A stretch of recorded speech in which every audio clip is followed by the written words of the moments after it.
Good afternoon. My name is Celeste Herbert, and I am very privileged to be here today. Today is November the 15th, 2023, and I'm here in Knoxville, Tennessee to interview my friend Sharon Gale Lee, retired Supreme Court Justice. This interview is taking place as a part of the Legal History Project of the Fellows of the Tennessee Bar Foundation in conjunction with the Tennessee Supreme Court Historical Society.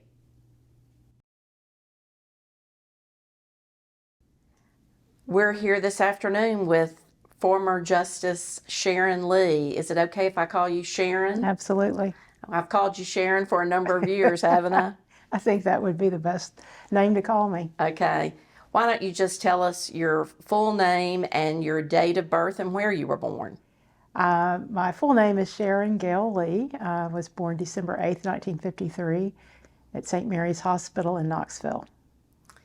And your family was living in Knoxville at the time that you were born? No, my family lived in Tellico Plains. And it's really unusual to be born in a Knoxville hospital when you lived in Tellico Plains, but that was a decision my mother made. My brother and sister were also born in Knoxville hospitals. But we lived in Tellico Plains until I was about 2 years old and then moved to Madisonville. And Madisonville was your home for a number of years. How many? Up until about 3 years ago, so most of my life, and that's where I practice law. That's what I consider home. Okay. Tell us a little bit about your paternal grandparents. My paternal grandfather was Clement Lee, and my grandmother was Emma Hunt Lee. They lived in Tellico Plains on a farm. They had 8 children. My dad was the oldest of the 8, and it was just, they didn't have any, didn't have indoor plumbing, actually a very small house, but they were comfortable, nothing extra in terms of material goods, very limited income. Tellico Plains, to give us, our audience, some sense of geography, is how far from Knoxville? It's probably an hour and a half. Madisonville is situated almost equally between Knoxville and Chattanooga, and then Tellico Plains, you take Highway 68 up into the Cherokee National Forest, and that's where Tellico Plains is located. And do you get to the Cherhola Skyway to get in Tellico Plains? Right, you go to Tellico for that, and Bald River Falls, and it's a beautiful, beautiful area. And what about your maternal grandparents? What were their names and where did they live? They were also from Tellico Plains. Lloyd Burris was my grandfather. My grandmother was Margaret Burris. My grandfathers both died when I was probably before I was 10 years old. So I was close to both of my grandmothers, very close. I spent a lot of time at their home in Tellico. And actually, my grandmother Lee, Emma Lee, she was really into genealogy, and I know I worked with her tracing our family tree back when I was probably in college. And I bought it when my children were young. I bought this grandparents' memories book, and I filled it out with her, asking her what are things you did when you were young and just family history. And about 5 years ago, I ran across that book, and I had it typed up the answers. And I was going to make a book for my family with my grandmother's memories, because we were all very close to my grandmother Lee, making it for my aunts and uncles and my cousins. So I ended up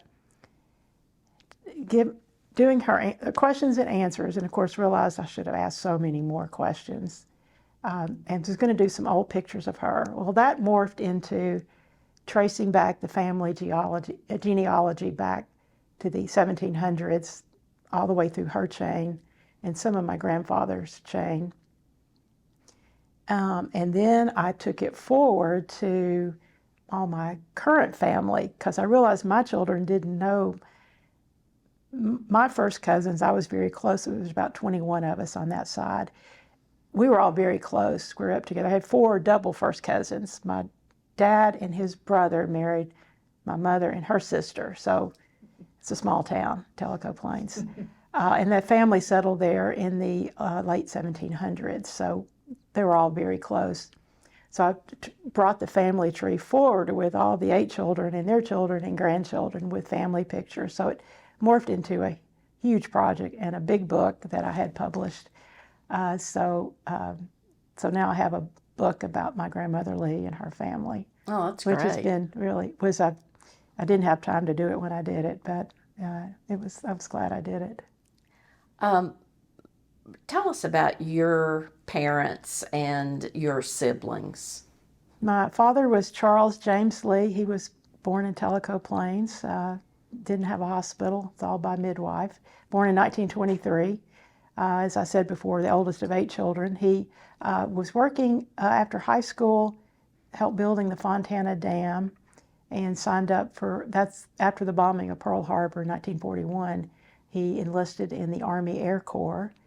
I'm not sure why he joined the Army Air Corps, because I'm sure he'd never seen an airplane in his life. But he started flying missions over Germany. And then in May 13th, 1944, his plane was shot down and he was captured by the Germans and placed in a German prisoner of war camp where he spent 366 days until he was liberated by Russian soldiers, and then was flown back to the U.S. Weighed about 160, 70 pounds when he went in and came out weighing about 80 or 90 pounds. Very difficult period of incarceration. He came back and started running a service station in Tellico Plains with his brother, and started up several other businesses, and eventually they formed Lee Brothers Trucking Company, which owned a fleet of dump trucks and trucks, and they went all over the Southeast building interstate highways.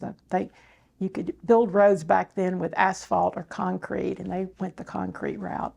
So they worked in that together for many, many years. And then my dad turned that business over to his brother and became a licensed contractor, started building houses, and he was a real estate broker. He was also served as city administrator for the town of Madisonville and was very active in Democrat politics. Always served as county chair and campaign managers for all the Democrat candidates back when the state was dominated, the Democrat Party dominated state politics. He was always chair of Governor Clements and Governor Ellington and Hooker, and just all the way through all those names back in the 50s, 60s, 70s. And he died in 2008 at the age of 86. I know that you have been very active in telling POW stories, and I've actually attended one of those speeches that you've given. Was that something that you got interested in and that your father talked about a lot, or how did that your knowledge of his imprisonment, how did that take place? That's an interesting story, and that's one of the things that's been so great being on the Supreme Court. I really got a platform to be able to share that message.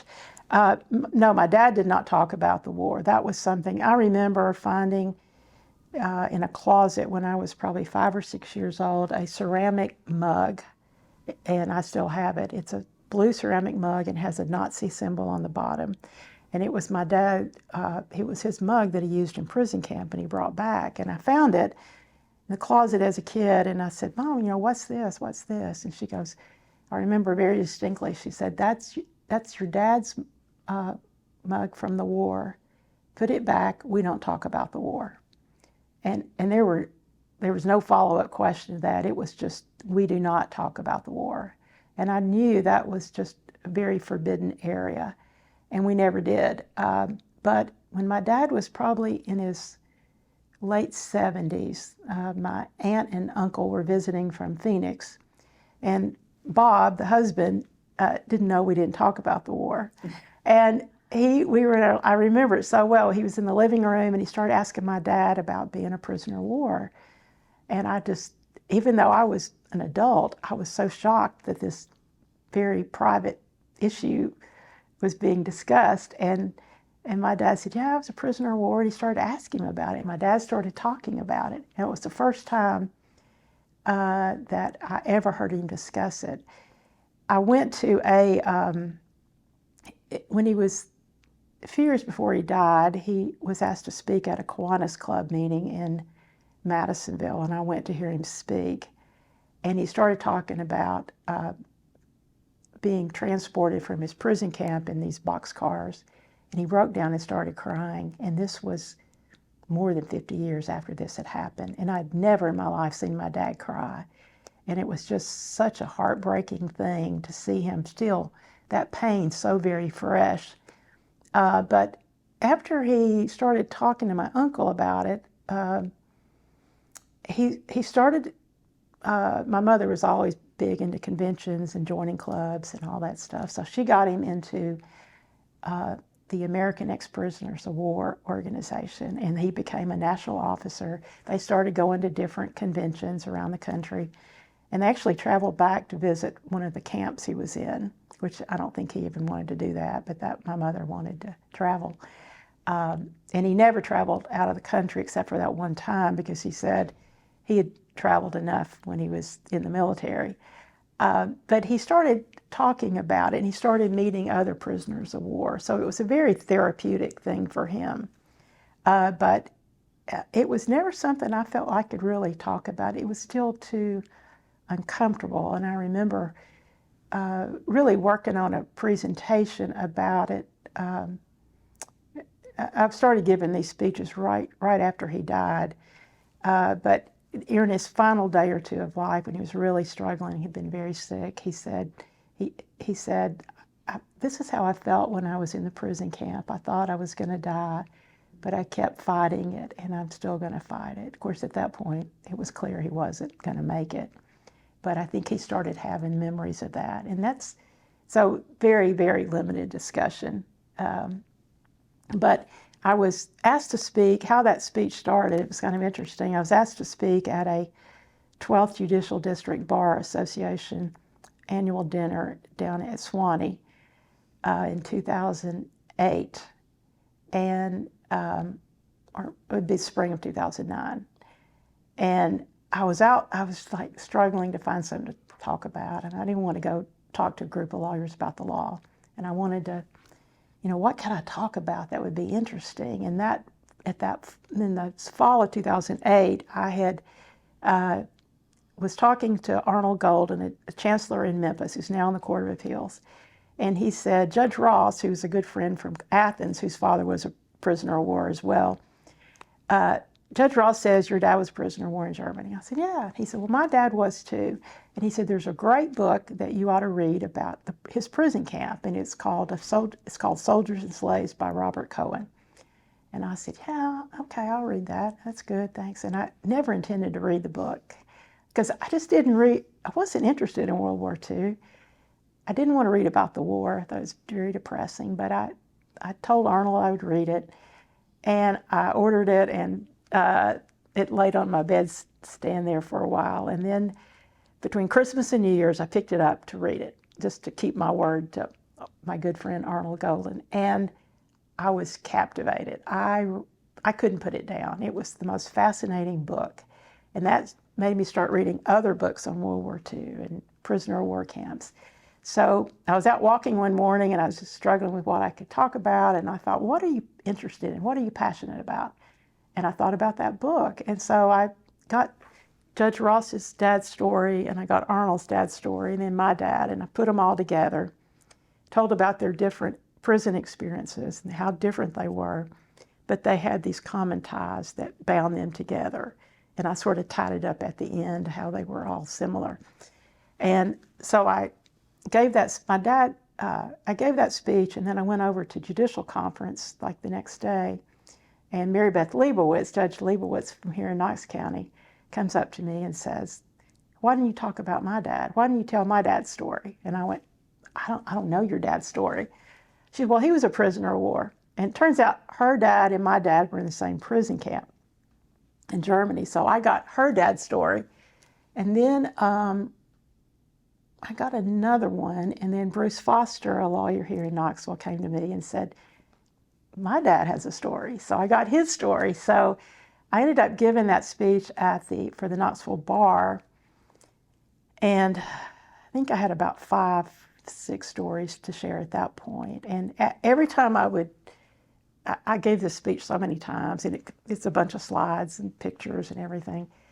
And after every speech, somebody would come up and go, I've got a story to give you. So and then I put a thing in TBA Today for stories, and I got several. So I ended up with a dozen lawyers and judges in Tennessee whose fathers were prisoners of war. And they were all very different, all just fascinating stories. And I presented that at the Bench Bar Conference at the TBA, I don't know what year that was, several years ago. And I had family members of every POW there. And it was a great, great day. So I've given that speech to Boys State, Girls State, a UT class, web school, Kiwanis clubs, Rotary clubs. I'm scheduled to give it again in April here in Knoxville. I haven't given it in the last couple of years, but I've really shared that message with a lot of people, and it was really fun. I know I heard it at the East Tennessee Historical Society, and attended it with a fellow that it was a client of mine that was a World War II veteran. Were any of the stories that you heard, were any of the former POWs still alive? I don't think so. So you got the stories through their children. Their children, and a lot of internet research. The children, a lot of the children were like me and didn't really know much about their dad's experiences, but I did a lot of research in the military archives, and I could get where they were imprisoned and their terms of service, and so I got a lot of information that way. I got pictures of all of them through the children. But I made a lot of friends. I met so many lawyers I did not know, and we all really do we shared that common experience. It was great. I was really glad I did that. Your mother, I know, had a profound effect on your career, and I know that she has passed here recently, but tell us about her. Her name was Judith Ann Burris Lee. Also grew up in Tellico Plains, born in 1932. She was, my dad was 10 years older. I guess the families had always known each other, but when he came back from the war, they got married. She was only 18 or 19. They eloped to Ringgold, Georgia, or somewhere, eloped, and called her mother after they got married and said, we're married and we're headed to Florida, to Daytona Beach for our honeymoon. And I don't know, I think her mother cried for many days after that. Got married on Christmas Day. She was a school teacher, and then later worked as a secretary for Lee Brothers Trucking, and then was appointed clerk and master for Monroe County. My uncle J.D. Lee was a lawyer, served as clerk and master right when he got out of law school, and then when his practice got too busy, my Aunt Louise became clerk and master, and then she left to move out of state, and my mother then was appointed clerk and master. Where she served, as I said, 38 years, and she absolutely loved the job. She didn't want to retire when she did, but she was, she was old enough to retire. She was both of my parents were very involved in the community, engaged with the American Legion. My mother was a national officer of the American Legion Auxiliary. She was a member of every club I believe they had in Madisonville. And when she got involved, she always became president. She was president of the Kiwanis Club. She loved to go to conventions, loved to attend meetings. She was a Democrat Party chair, as was my dad. She attended every Democrat National Convention from 1972 through 2012. And she died this past August at the age of 90. For those folks that are listening, watching this interview, you might tell us a little bit about what the clerk and master in Madisonville did, because I know those duties vary from from county to county? Well, she was appointed by, at the time of her initial appointment, by the two chancellors that served the 10th Judicial District. And, you know, she ran the office. Her big thing, really, I think that she enjoyed most was collecting child support. The men would come in and pay. That was back in the old days where the men would come in every Friday and leave part of their check and pay child support. And then my mother would make sure these women got their child support. And I know she was very invested in that operation. She would stay late on Fridays and sometimes even take these women's checks to them when the husband would come in and pay, or the ex-husband would pay, because she knew they needed the money. And back then, I mean, the check might have been $25, you know. She did delinquent tax sales, would sit in court beside the judge and hear all the cases, and it knew more law than, you know, a lot of lawyers, I think. And she was always, when I started practicing, the one I would go to say, how do I do this? Can you get me a copy of a complaint? I need something to go by. But she could recall all these cases. She kept them all in her head. So she was not a lawyer, but she was pretty close to it. How did that role that your mother served in impact your decision to become an attorney? Well, I went to law school by default because I couldn't think of anything else to do. So I don't have a great story about going to law school from that standpoint. But back then you didn't have daycare after school. So I would walk from the elementary school up to the courthouse and just hang out till my mother would finish work. So I was all over the courthouse growing up, in everybody's offices, probably in the way a lot. And then I'd sat in on a lot of hearings, a lot of trials. You know, if there was a trial going on in the courtroom, I would just go in and sit and listen. Criminal cases, civil, just whatever was going on. And I remember as a kid watching these lawyers really go at it in court, and then they'd leave and they'd walk out together, you know, walking down the front steps of the courthouse, you know, talking about going to lunch or shaking hands, and they were friends. And it was always seemed so inconsistent how they could be at war in one room and then walk out the door and be friends. So I learned a lot about law practice, and of course I knew a lot of lawyers, but I think I was very comfortable in the courthouse and around courts. So that influenced me a lot. You've got a brother and sister. Tell us about them. I'm 5 years older than I was the oldest of the three. I'm 5 years older than my sister, Charla Sherbikoff, who is recently retired United Methodist minister. And my brother then was born almost 2 years after she was born, and he's a retired teacher, and he still lives in Monroe County. Charla lives in Knoxville. What about your experiences growing up in Madisonville? Did you attend the public schools there? I grew up in Madisonville, a small town, a great place to grow up. Everybody knew everybody. Everybody had their eyes on you at all times. I went to Madisonville. I transferred to Webb School when I was beginning my junior year. I would have gone sooner, I think, but transportation was an issue. That was back before the interstate was built, and it was a 2-lane road to get to Knoxville, to get to West Knoxville. So I started as a junior when I was almost ready to drive, and drove up there and back every day. I don't recall a lot of discussion about change. It was a huge change to attend Webb School, and it was just, my parents said, you're going to be going to this new school next year, and okay. I don't remember there was a lot of discussion about it, but that was a big life change for me. One, it was far away. It was a long drive every day, and I had never had to make friends before. I knew everybody at my other school, and for the first time, nobody knew me. I didn't know anybody. I didn't really know how to make friends. I kept all my friends in Madisonville, so I didn't really need to put myself out there. But I learned for the first time what it was like to be on the outside, or to be on the fringe, and I was pretty much okay with it. But it's an interesting viewpoint that everybody needs to have at some point in their life.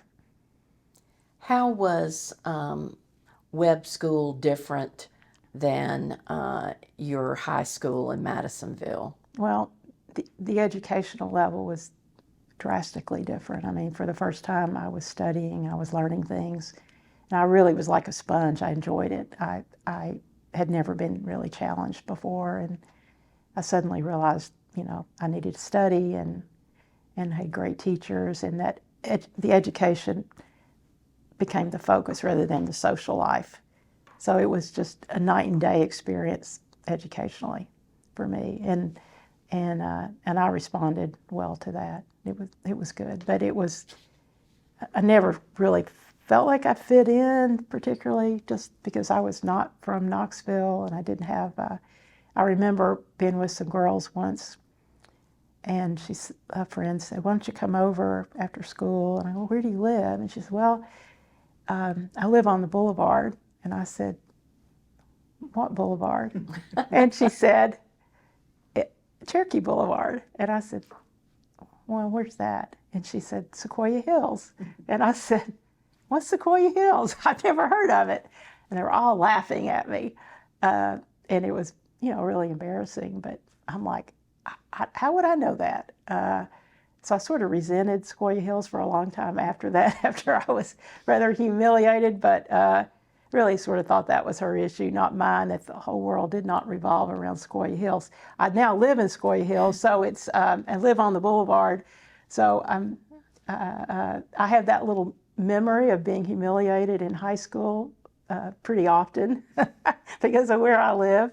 But that was sort of the mindset back in the 70s of Sequoia Hills was somewhat of a bubble for a lot of the web kids. I don't think it's that way anymore, but that's the way it was then. You go from web school to Vanderbilt. How did you make that choice? That choice was made by my guidance counselor. I go in to, they make a big deal of college selection. And I go in to talk about where I wanted to go to school. And Vanderbilt was the big school for everybody my junior year. It's where all the kids wanted to go. So I go in and I tell her, I think I'd like to go to Vanderbilt. And this guidance counselor laughed at me and said, "Oh, I don't think Vanderbilt's for you." And so she gave me this little test, and then I went back the next week to see what schools were appropriate for me. And they were like Berea College and some Appalachian school, just not what I had in mind for myself. And she said, "These are more for you, these are more on your level." And nothing's wrong with those schools, but I thought I had a higher level. And I thought, I'm going to show you. So I started, I put myself through this major SAT studies thing. That's back before you could really buy books, but I remember getting a bunch of vocabulary cards and just learning vocabulary words and studying for what I thought I should do to get my SAT score up. And it worked, and I got it up, applied to Vanderbilt. There were 3 of us of all the class admitted to Vanderbilt, and I was one of the 3. And I think I did it just to spite that guidance counselor, who I still have a lot of resentment for. And actually, when I was selected as alumna of the year at Webb, or whatever that award is for an alumni award, I went back and spoke to all lower school, middle school, and high school. And one thing I said was, not everybody here may see your potential. They certainly didn't see mine when I was here. So don't let any guidance counselors or teachers keep you from doing what you want. I mean, you got to believe in yourself. And even though everybody here is supposed to support you, sometimes they may not know you as well as they should. So don't let anybody hold you back. And I think I even told that story about how I was discouraged from doing what I thought. Now, I went to Vanderbilt because I didn't take high-level science at Webb. I took this ecology course to avoid the difficult science class, and I did a project. They put me in the Southern Appalachian Science Fair. I won the science fair, went to this international fair where the boy champion who went with me had built a computer, and this was back in 1970. I didn't even know what a computer was, but I was up there on my little project course, I didn't win anything in the international fair, but I came back to Webb, gave me the science award. Everybody's like, well, it looks like you're going to be a doctor. You're big into science. Well, I wasn't. So I thought, well, I guess I need to be pre-med. So I started Vanderbilt pre-med, and I didn't really, the classes were okay, but I decided to go ahead and get started with my medical career. So I volunteered at Vanderbilt Hospital as a candy striper, and I got my little pink outfit, and they sent me out on the floor one of my first day there to hand out magazines. Well, everybody was sick. They didn't want magazines, and they didn't want, and it smelled bad, and it was just sick people everywhere. I don't think I'd ever been in a hospital. And I didn't last 30 minutes, and I rolled that little cart back, and I hung my uniform on the door, and they didn't see me again. And I thought, I can't do this. So I decided I would transfer back to UT and major in business, because if you get a business degree, you can do just about anything, I thought. And Vanderbilt was all, liberal arts classes, and I just didn't see the point of learning philosophy and political science. And I wanted to learn stuff where I could get a job and make a living when I got out. It was very narrow-minded sort of view of education, which I see now was really wrong. But so I transferred back to UT the next year into the College of Business, majored in accounting, and really, really enjoyed all my classes there and did well, and was glad I made that change. Did you decide while you were finishing your accounting degree that you wanted to go on to law school? How did that decision take place? It was my senior year, and I was in Madisonville talking to a friend who was a school teacher, and her husband was a CPA. And I remember it very well. We were in her kitchen, and she said, Tommy is a CPA, and I don't see you doing that. And I said, why not? She goes, I just don't think that's you. I don't see you sitting behind a desk doing numbers all day. And I thought, oh, I hadn't really thought that far. I don't see me doing that either. So this time I was a senior. I had to figure out what I was going to do. And med school had bombed out. I didn't want to be a CPA, really. I didn't want to do that kind of work. So I thought, well, maybe law school. And I had some friends going to law school. So I remember calling home and saying, hey, I think I'm going to go to law school. And my parents were just excited, over the moon, just thought that was the grandest thing that had ever come out of my mouth. So I'm like, well, this is going to buy me 3 more years before I have to go to work, and maybe I'll figure my life out by then. So I went to law school and loved it. I mean, I knew within a week I'd made the right decision. So I really went to law school by default. I was just, I think, trying to avoid getting a job for a while. What year did you start UT Law School? 75.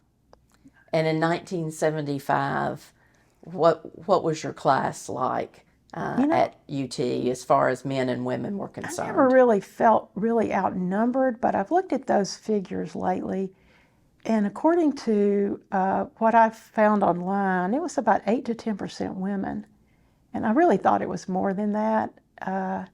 And that may be because in my accounting classes in business, there were not many women. In fact, I had this, I ran across this the other day when I was a senior in the College of Business.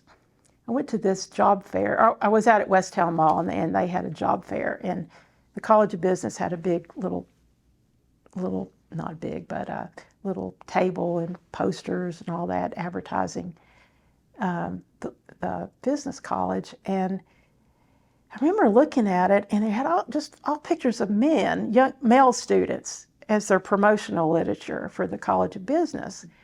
And it made me mad because I didn't think it was fair, because you wouldn't have thought a woman had ever stepped foot in the College of Business. So I go back and I write this letter to the Daily Beacon, just calling out the College of Business for promoting men and not women. And I ran across that letter recently, and it's a pretty good letter. It was a very strong feminist letter, and I was kind of surprised I'd written it back then. But I remember being in a class, and someone comes in and says, you need to go to the dean's office. And I thought, I wonder why the dean wants to see me. I'd never met the man. And I didn't think much about it, but I go in and I sit down, and he has the Daily Beacon there, and he goes, what's the point of this? And I went, well, your job fair wasn't very representative of the college, I didn't think, so I told him what I thought. And he was so put out with me. And I thought, well, that doesn't say a lot about you, sir. So that was my contribution there to the College of Business, and hoping they would promote women or start promoting women in the college. So I think I was so outnumbered in the College of Business and then law school as well, I didn't really pay much attention to being one of very few women. I know that your uncle, J.D. Lee, was an extremely good mentor for you.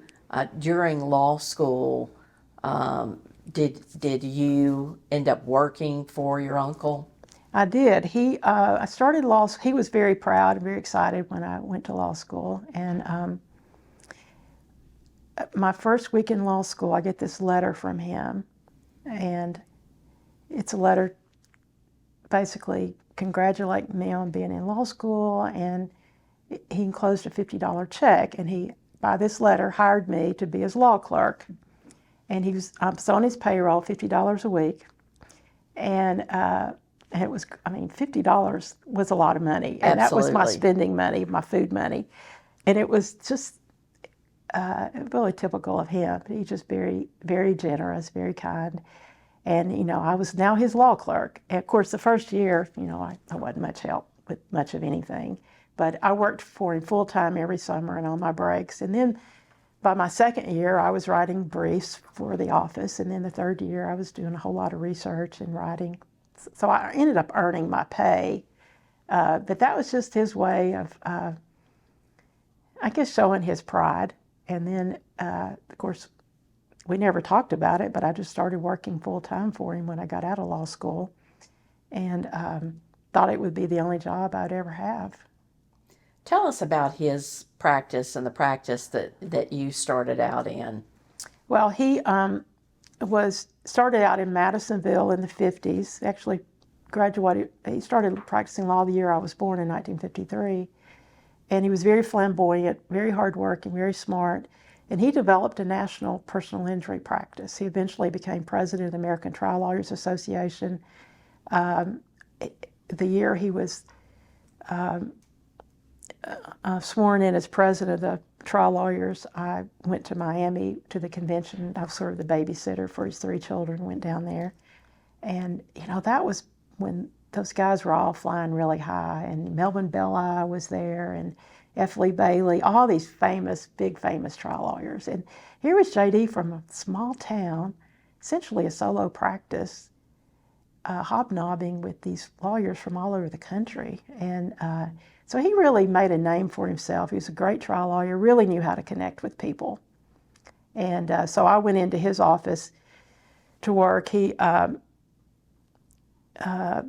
All he did were really big personal injury cases. He had an airplane. He flew himself all over the country, and he got a lot of referrals. But I soon realized, I only stayed with him a year and 3 months, which was not what he ever thought would happen. But he was very successful, very flamboyant, very charismatic, but he survived in chaos. That's just how he liked living, is burn the candle on both ends. Everything was chaotic. Everything was last minute. And I realized that's not what I wanted my life to be. So I made a really hard decision to leave his office and start my own practice. And there was some hard feelings on his side for a long time over that, which I fully understood because he had been so good to me. But I had to make a decision what was best for me, and it was best for me to leave and start my own practice. When I was with him, I did a lot of his personal injury work, but also started doing all kinds of cases, divorces, deeds and wills. I sort of maintained a general practice even when I was with him. He gave me he was a mentor in that I learned a lot about trying cases from him, but also learned how not to do a lot of stuff, how to be more organized and more in control. He would say, I mean, I don't think we didn't try many cases together, actually. I mean, he'd say, here's a file, I need you to step over and try this Friday. I think, what is it? Well, it's a jury trial. I mean, I tried jury trials on my own from the beginning without anybody with me, and I don't know, got through it somehow. But there wasn't a lot of supervision, but I learned a whole lot in the short year and 3 months I was with him. And then later, we ended up trying some cases together toward the end of my time in practice.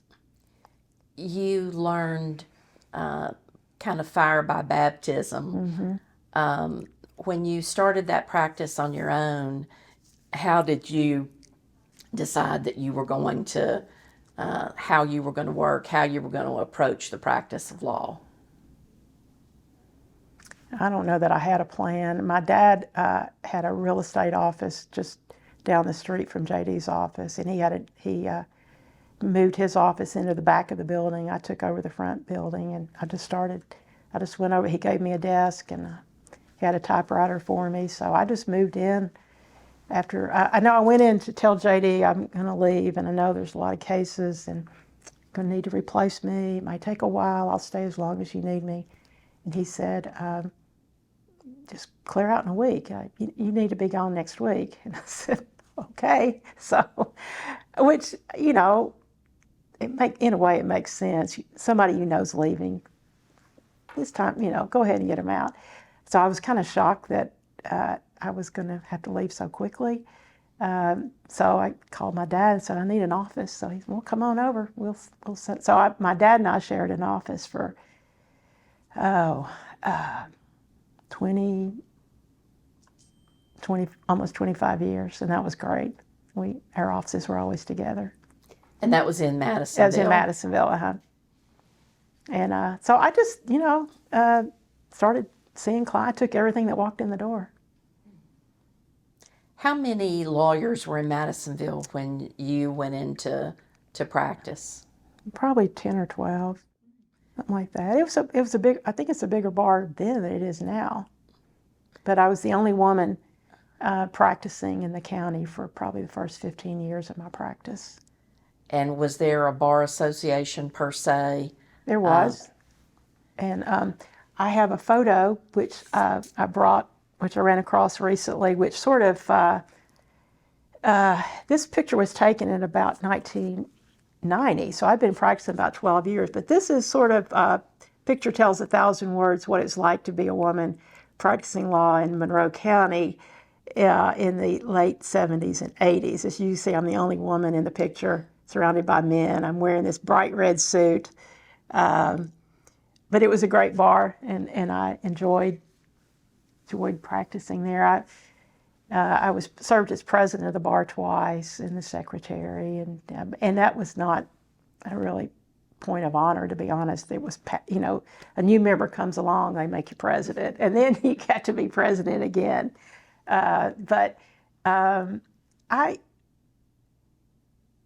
I was treated well, but I had to prove myself.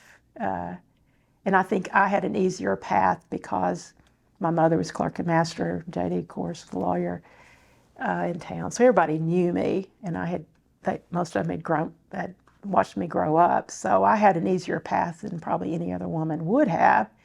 But looking back on it, I see things that happened that were sort of hazing kind of incidents. One thing, I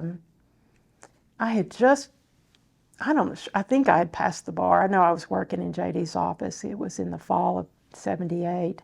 I got a call. They wanted me to do a preliminary hearing in General Sessions Court like the next day. And I didn't even know what a preliminary hearing was. I had to call another lawyer to say, what is a preliminary hearing? And I'd done really well in law school. I'd done well in criminal law, but I don't know, somehow I didn't realize what a prelim was. So I show up in court, and it was the most high-profile case of that time. It was a Baptist minister who ran a youth camp out in the country, I think toward Von Orr. He was charged with sexually abusing a bunch of these kids, boys. And the custodian, who was my client, they pointed me to him, and he was also allegedly doing it. And Bob Ritchie and Jim Bell represented the pastor, okay? Big time lawyering here, okay?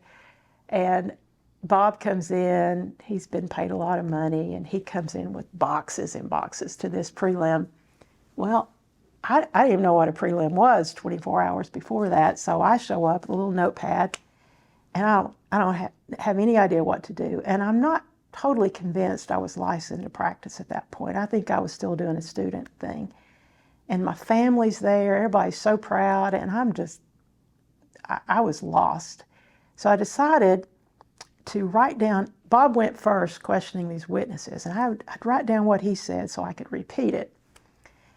And what I remember most, there was, he asked for this witness statement, and the DA, Richard Fisher, who became a good friend, said, "Oh yeah, Bob, here's the statement." So, okay. So my turn, I asked for the statement.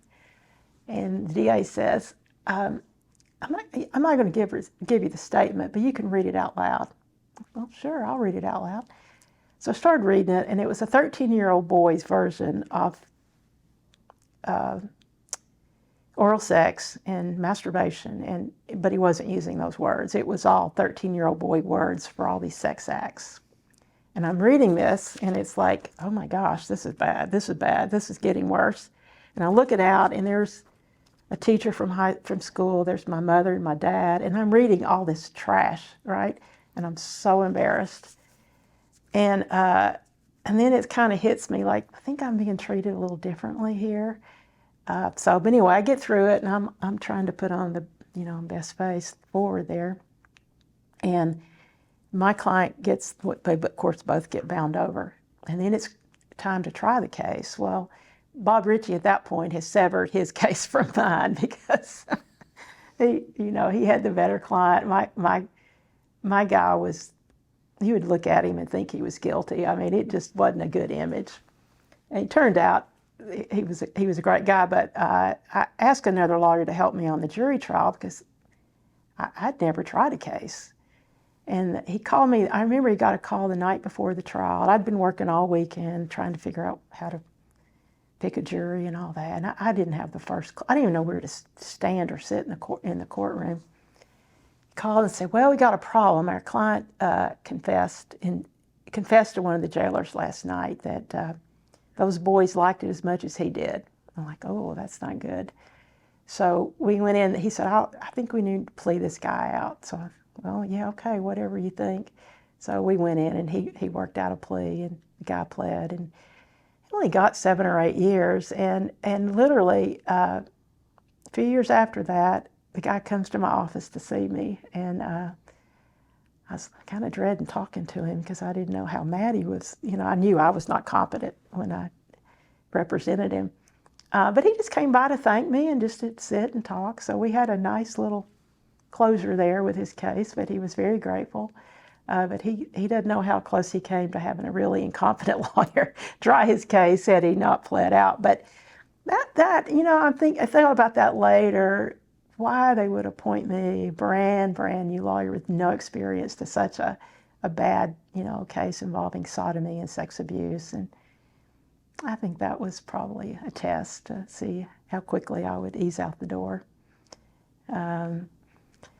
There was, I remember being in court in another county once where I rarely saw any other women in court, and it made it hard because you didn't have any mentors, you didn't have anybody to look up to or, pattern yourself after. I saw this woman, though, argue this motion, and she didn't do well. She didn't know her case, she didn't know the law. The judge ruled against her, and she came and sat down and said, beside me, and said, "I can never win because I'm a woman." And I'm like, don't think that was the reason you lost that. But I thought then, I'm never going to use that as an excuse. I will never use that as a crutch. And I didn't. And I think part of that was it just took so much energy to do your job that I never found the extra energy to be resentful. I had a judge, I remember going down to a motion hearing out of county on real short notice. And I had on khaki pants and a blue blazer. And I'd been practicing a long time. And after the motion hearing, there wasn't anybody in the courtroom even, he pulled me aside and said, "Don't ever show up down here without a dress on. I never want to see you back in this courtroom in pants." And I'm like, yes, sir, okay. Which was wrong. And I never did. I mean, right toward the end of my 26 years practicing, I wore pants a few times to court, but it was very rare. You always wore hose, you wore a dress, you wore a skirt with a jacket. When I got married, I kept my maiden name because I was Lee, I was from Monroe County. Why would I change my name? And so the Chancellor Stewart there, who I loved, called me back in his office. He never would call me Lee. He would read the docket and call me Miss Alleman, my husband's name. And my husband was a lawyer, but he never could remember his name, but he always called me his name and just would never call me Lee. He called me back in his office and said, "Young lady, do you know that it's a sign of moral decay of society when a married woman doesn't take her husband's name?" And I said, "No, I didn't, not aware of that." And he said, "Well, I'm never going to call you by your maiden name. It's wrong, and it's you shouldn't be doing that. And it, sign of moral decay of society." And I said, "Okay, thank you." It kind of made me mad, but he was the judge, so he never called me by Lee. And then when he retired many years later, I was on the Court of Appeals, and I went over and spoke at his retirement party, and I told that story on him. Oh, my goodness. And he just laughed, and he still thought it was a sign of moral decay of society. And his son, Jeff Stewart, who was a chancellor, who I loved the whole family, and Chancellor Stewart was one of the chancellors who appointed my mother, Clerk and Master. But I remember Jeff saying, "Dad, why did you do that to her? She's grading my papers now. She shouldn't have done that." And he said, "She shouldn't have done what she did." And he, when they adopted no-fault divorce, he would never grant a divorce on no-fault grounds. He believed you should have grounds. So he was such a good, wise, smart judge, but he stuck to his views, and I, in a way, I respected him for it. But I was always confused with the court reporter. And I'd walk in and say, "Well, the court reporter's here. We can get started." I'm like, No, I'm the lawyer. I was called Little Lady Lawyer. And there was one time where it really helped me, and this was a great story because, as you remember, Judge Taylor was so hard on lawyers, and I was terrified of him. And one of the worst things, first of all, he didn't really like J.D. because he could get big verdicts in his court. It was really hard on J.D., and of course it never bothered J.D. But the worst thing you could do in his court was ask for a continuance. And you couldn't say the word continuance, you had to ask for an extension of the trial date. So one day J.D. said, "I need you to go to federal court tomorrow. We're not ready on this case, we can't try it. You got to go up there and ask for an extension. Don't say continuance, say extension." So I go up there, and I'm scared to death, and we go back in his office, and Paul Hogan is the defense lawyer, and Paul had worked with J.D. for a few years. So I remember sitting out in front in a bench in front of Judge Taylor's office, and Paul goes, "Sharon, this is going to be rough. He's going to be rough on you. He's going to be rough on you. This is going to be bad." And I go, I know, it's going to be really bad." So we get in there, and he goes, "Okay, what is it you want? What did you want?" And I said, "Well, Your Honor, we need an extension. They've had some things come up. We need a different trial date." And he looked at Paul, and he said, "Why are you being mean to this little girl lawyer? Why don't you give her what she wants? Why don't you give her more time?" And Paul's like, It ended up jumping on Paul because he didn't agree to my extension, which Paul knew better than to agree, because Judge Taylor never granted extensions. So we walked out, and we were both like, wow, that didn't go the way we thought it was going to go. So that was the one time it really helped me to be a woman, and I did not mind being called little lady lawyer or little girl lawyer, whatever he called me. It was so inappropriate, so sexist, but I got a trial date postponed. And that was Judge Robert Taylor. Robert Taylor, who had U.S. District Judge in the Eastern Yes, District. he had a rocket docket. There was no nonsense. I think we will take a Oh, okay. break at this point. All right.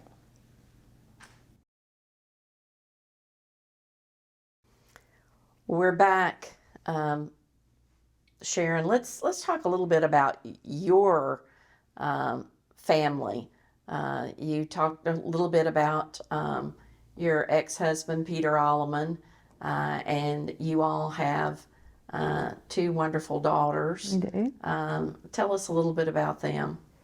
My oldest daughter, Sarah, was born in 1984, and my youngest daughter, Laura, was born in 1986. That was back when I think women lawyers, you didn't want to show any weakness, so you went right back to work. There was no such thing as maternity leave, so they were born, and I was back in the office in a week or 2 weeks.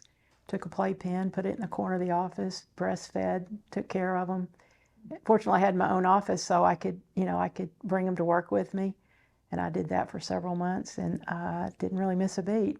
Looking back, that was totally crazy, but it's just what we did then, I think. I remember after Sarah was born, being in the hospital, and a lawyer called to set up depositions, and I should have hung up, but okay, let me get my calendar. I went ahead and set them. I took Sarah as an infant to a parole board hearing at Brushy Mountain one time because I had to feed her. Couldn't be gone all day, but yeah, it's a wonder they survived, really. But they're great girls. They have great families. I have 3 grandchildren.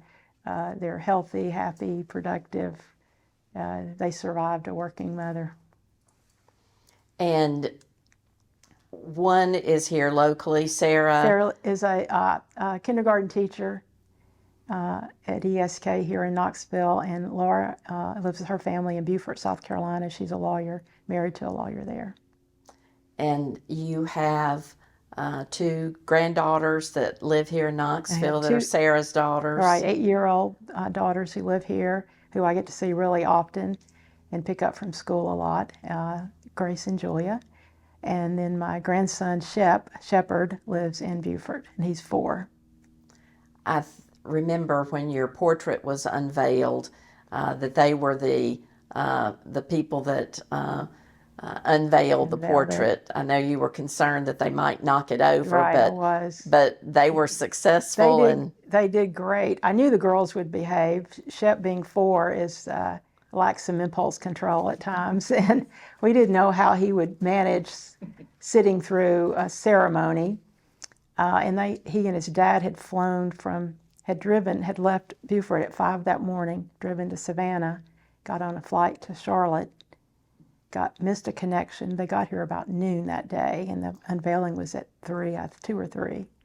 He'd had a full day, yet he was perfect during that ceremony. He had a little meltdown afterward, which I thought he deserved.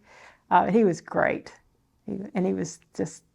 I think he thought everybody was clapping for him when we unveiled it, and he was very proud. But the girls loved it. They still talk about it.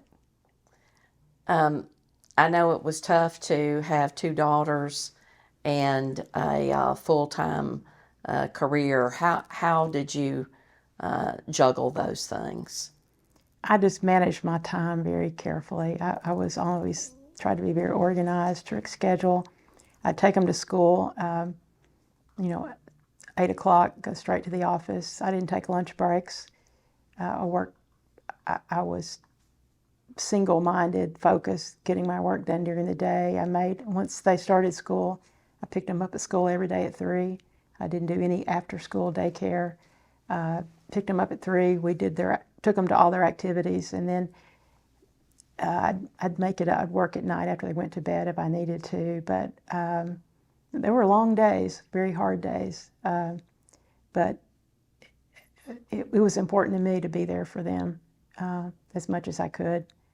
And I had very little travel. Having an office in a small town, I had a heavy caseload, but I wasn't out of town for extended periods of time. And if I had to be in Nashville, I'd drive over and back. So I was at home with them. And in fact, when I was sworn into the Court of Appeals, I gave a little speech, and I thanked them for, putting up with a working mother and, someone who was often late, which was very true, and often not totally focused on what was in front of me. But later that night, they both said, Mom, we heard what you said today, but we don't ever remember you not being there. We don't ever remember that you even worked. We just always felt like you were at home all the time. So it can show, I guess, how kids forget difficult memories, but that made me feel really good. But I was pretty well devoted. I just managed my time very effectively. I had to. And you were lucky because you lived in the same place where your parents lived. Right, and I could call my mom and say, hey, I can't, I'm in a deposition, it's running long. There was one time when I sold a house, was building a house, and we were living above my office for about a year. It took longer than I thought it would. And I had left to go do a deposition. My secretary was at the office, but she had gone to the bank and locked the front door. And Laura was there and came down. She was probably 10 or 12, down to my office and heard somebody trying to get in the front door. A client, it was middle of the afternoon, shaking the door trying to get in. Well, she thought somebody was breaking in. So she called 911 to report a break-in at her mom's office and got under the desk. It was really a bad thing. Got under the desk, called 911. Well, the police came. Well, it wasn't a break-in. It was just somebody in the middle of the afternoon shaking the door to try to get in. But I was a county attorney, represented 911. So they all had a huge laugh at my expense that my kid was calling for 911 from my office. And it was one of those things I said, we don't keep secrets, but if you don't want to tell about this to anybody, it's okay with me. I was afraid I'd get reported to DCS. So they had some incidents there, but it was all good. And they were at my office a lot. They were in court sometimes. But I had a nice cushion there, a lot of caregivers who could help me. Just a couple of things about cases that you handled as a trial lawyer. Tell us about some of those. Well, I had a really I did a general practice, so I did a lot of personal injury cases. I did workers' compensation cases, a lot of divorces, a lot of child custody. I wrote deeds, wills, did title searches, real estate closings, boundary line disputes. I remember trying a large personal injury case one day. We got a $3 million verdict. And the next day I was in General Sessions Court trying to collect a small debt. I mean, it was just up. I was up one day and I was down the next. I was city attorney for Madisonville. I served as county attorney for 14 years. I was a city attorney for Von Orr. I was a city judge in Madisonville for a few years. And I was a Rule 31 listed mediator.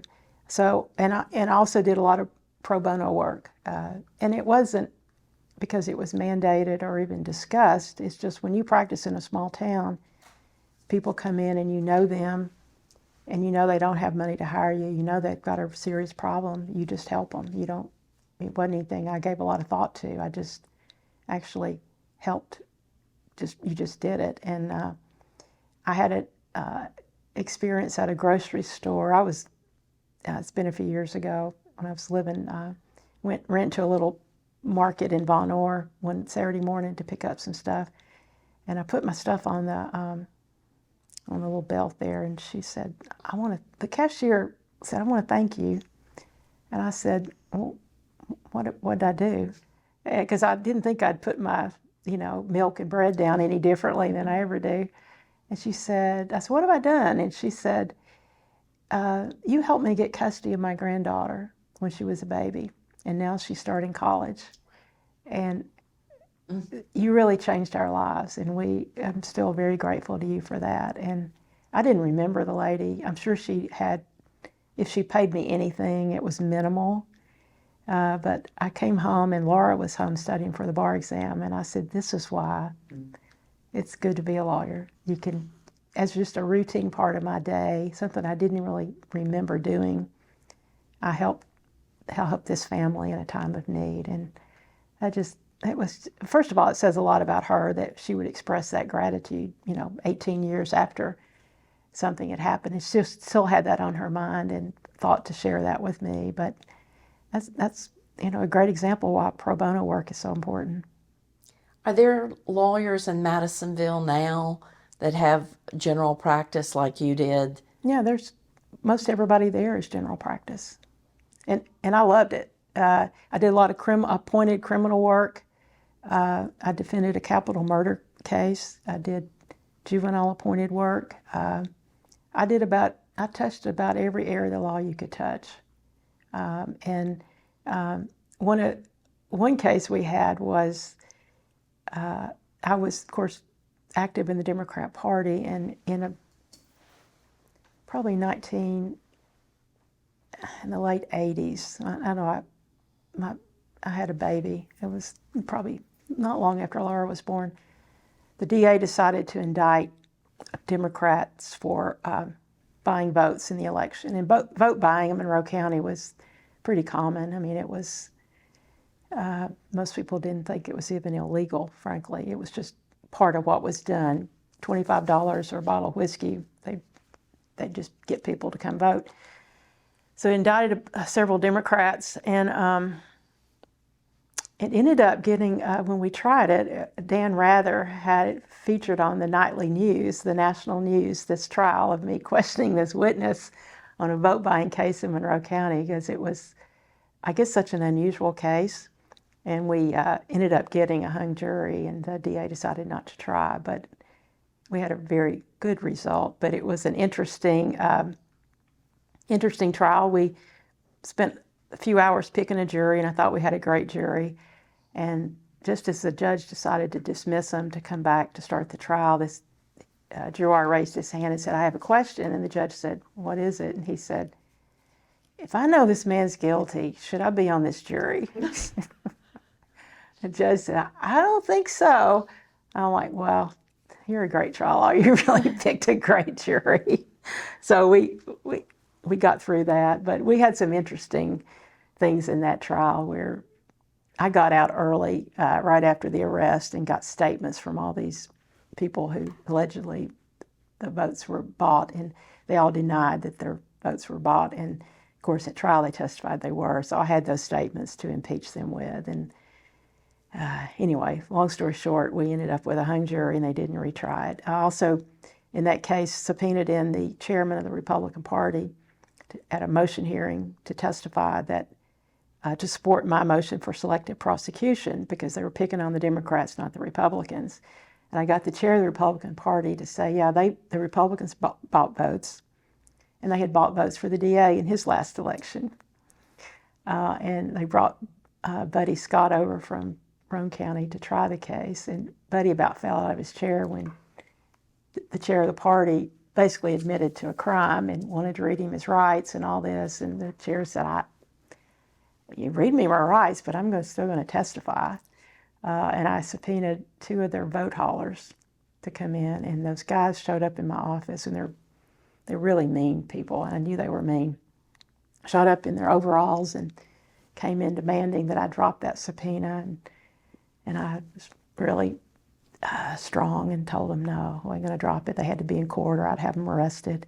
And they got up to leave, and I couldn't even stand up. I was shaking so I was shaking so bad. I was like, "I'll see you in court," and I'm sitting there just like, show yourself out. The reason being I couldn't stand up, but they showed up, and I didn't chickened out. I didn't need them to testify, as it turned out. But that was a really interesting case for a young lawyer to have. Have the political affiliations changed in Madisonville? Because you're talking about Democrat politics, Right. and Totally in East changed. Tennessee, I always think about the Republican domination. Is Absolutely. that different? This, back in the 60s and 60s, 70s, we had factions within the Democrat Party, but it was Democrat controlled, as was the state back in the day. And it started changing. Well, I ran for General Sessions Judge in 1990 and lost by a small 150 votes, but it was changing then. It was changing then. But I think it's Republican controlled now. You have been involved in a lot of bar activities, professional activities. How did that sort of enhance your career? You know, of course, I was active in the local bar just because I had to be, as you know, everybody had to take their turn. I got involved with the Tennessee bar, served in the House of Delegates for many years, but I didn't really do that till my kids were in high school. I was really family focused when they were in school, so I started my bar activities really when they were high school, going into college. But I just met a broad. Met a lot of people, made a lot of connections, learned a lot from other people, really broadened my horizons. So I really value my work with the bar associations. And then when I got on the Court of Appeals, of course, my children were both in college at that point, so I got involved with the East Tennessee Lawyers Association for Women, Tennessee Lawyers Association for Women, more involved with the KBA and the Tennessee Bar.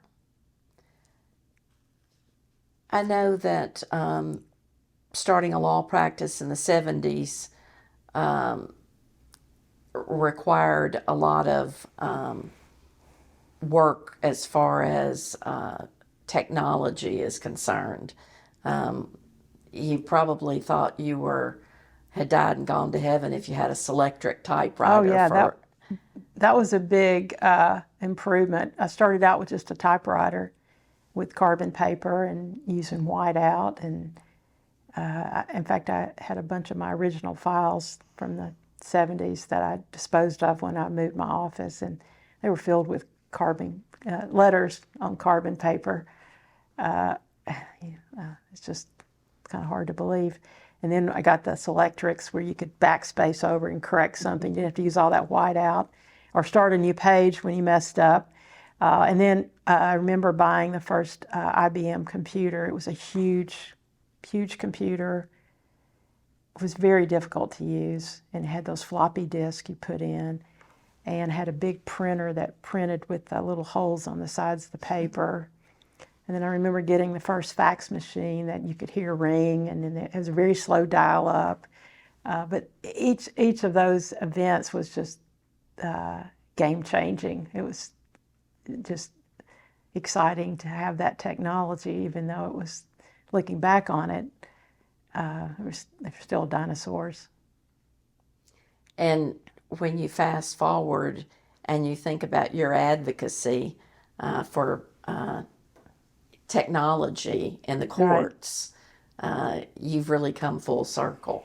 Yeah, and I think part of that came from practicing in a small town, 45, 50 miles from the appellate court, where when you wanted to file a brief, I had to drive it to Knoxville and put it in a drop box, and or try to mail it certified mail and hope it got there. So I was a big advocate for appellate e-filing. And I think part of that came from just being remote from the courthouse, and I knew that it would be a tremendous benefit to lawyers in small towns.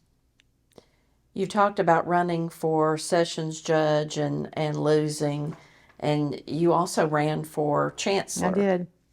I ran in 1990 for general sessions judge. The current judge was sessions judge, and we had a part-time juvenile judge, and they combined the judgeships that year. And I'd just been practicing 12 years, the only woman in the county, and I don't know why, but I thought, I believe I could do that job. So I ran, and I won the convention, the Democrat convention, won over 2 other lawyers, and then went into the general election.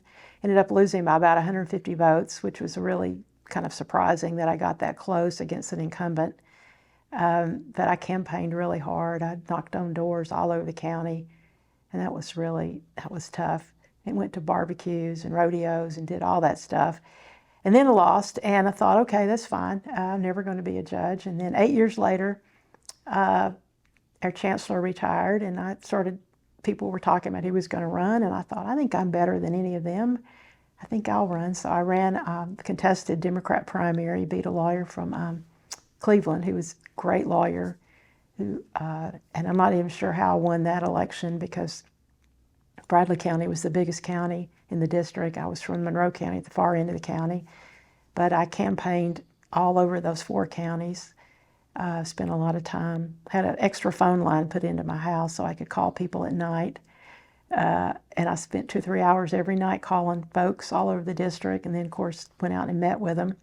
And won that primary, and then was in the general election. And again, it's a Republican district, and I lost that election. But they were all good things for me. I mean, I say I lost the election. I came up short in votes. I did not lose, because that put me in a position to be appointed to the Court of Appeals later. And it was a great character building. I met so many good people. It was overall a good experience. I mean, it's sort of humiliating to lose an election, but overall it was a great thing for me. And that was in 1998, that was that election. And then again, I thought, you're never going to be a judge. Forget it. Never going to run again, for sure. And I was at a seminar in 2004, and Judge John Hagler was speaking.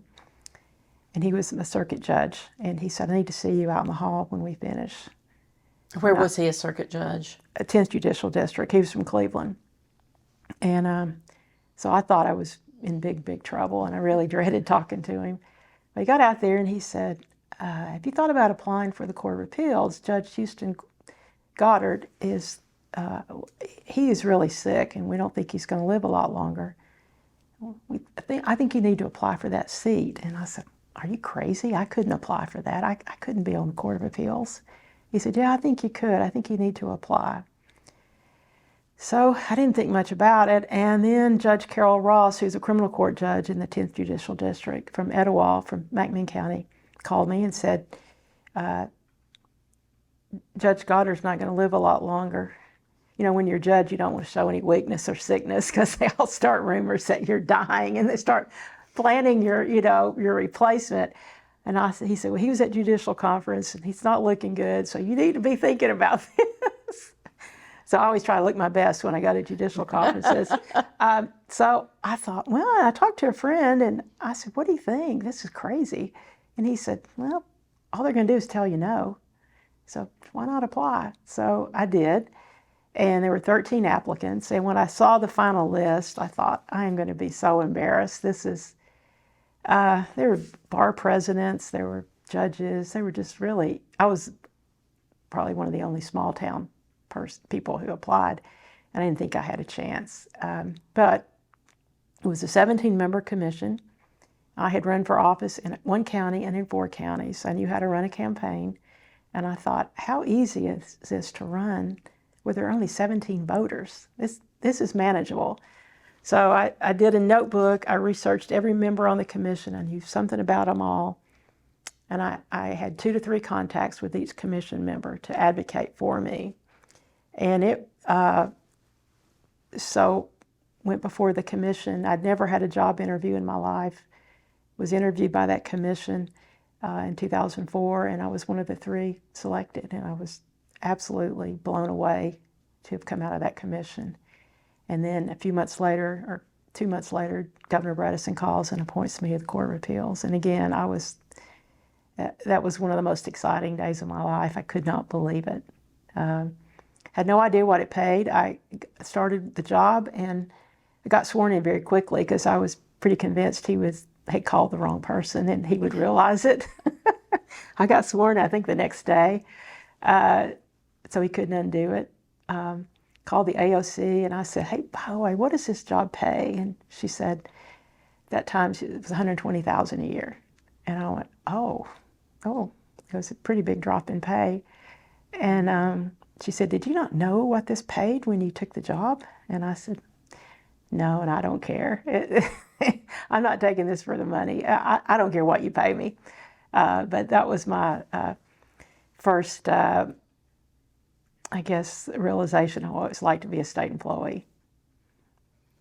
How did you get oriented to the court, since you didn't have any judicial experience? I had no idea. In fact, I'm there and they say, you need to call the AOC. And I said, what's the AOC? Which is the Administrative Office of the Courts.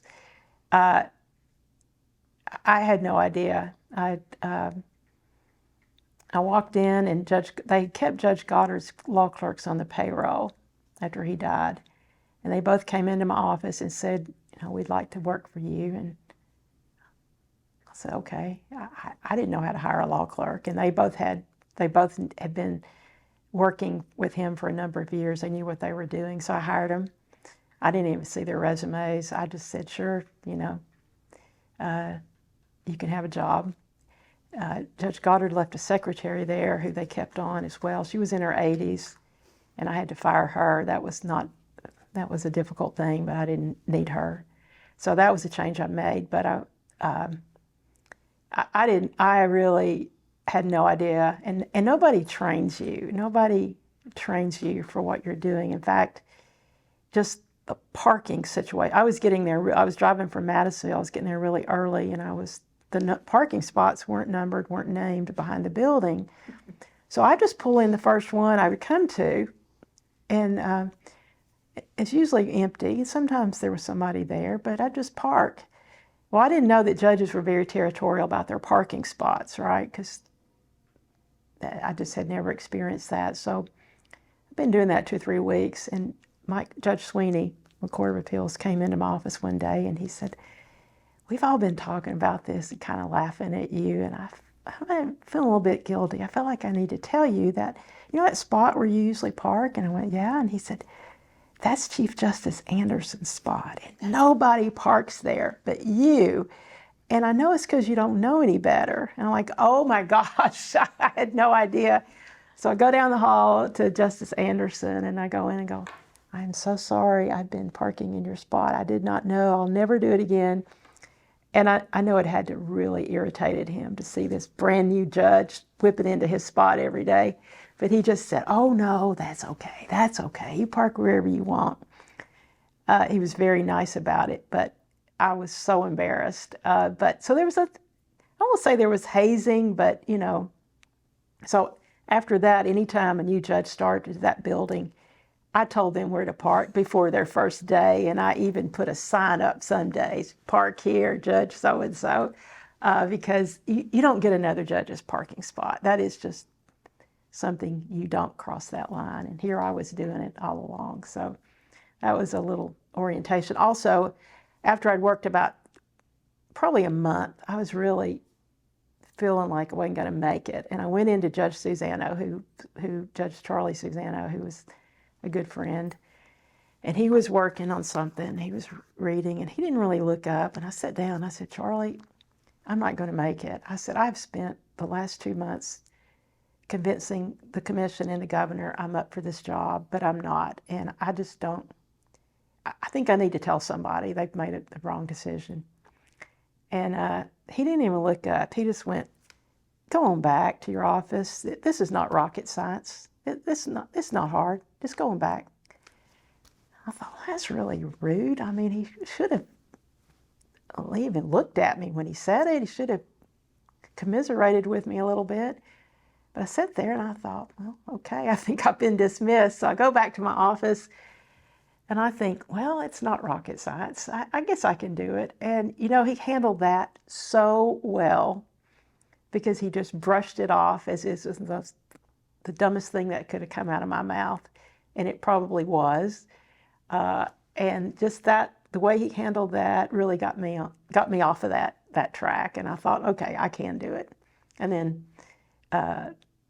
I did, and I really enjoyed being on the Court of Appeals. Who were your colleagues on the Court of Appeals when you were appointed? Judge Herschel Franks was the presiding judge from Chattanooga, Judge Mike Sweeney from Knoxville, and me and,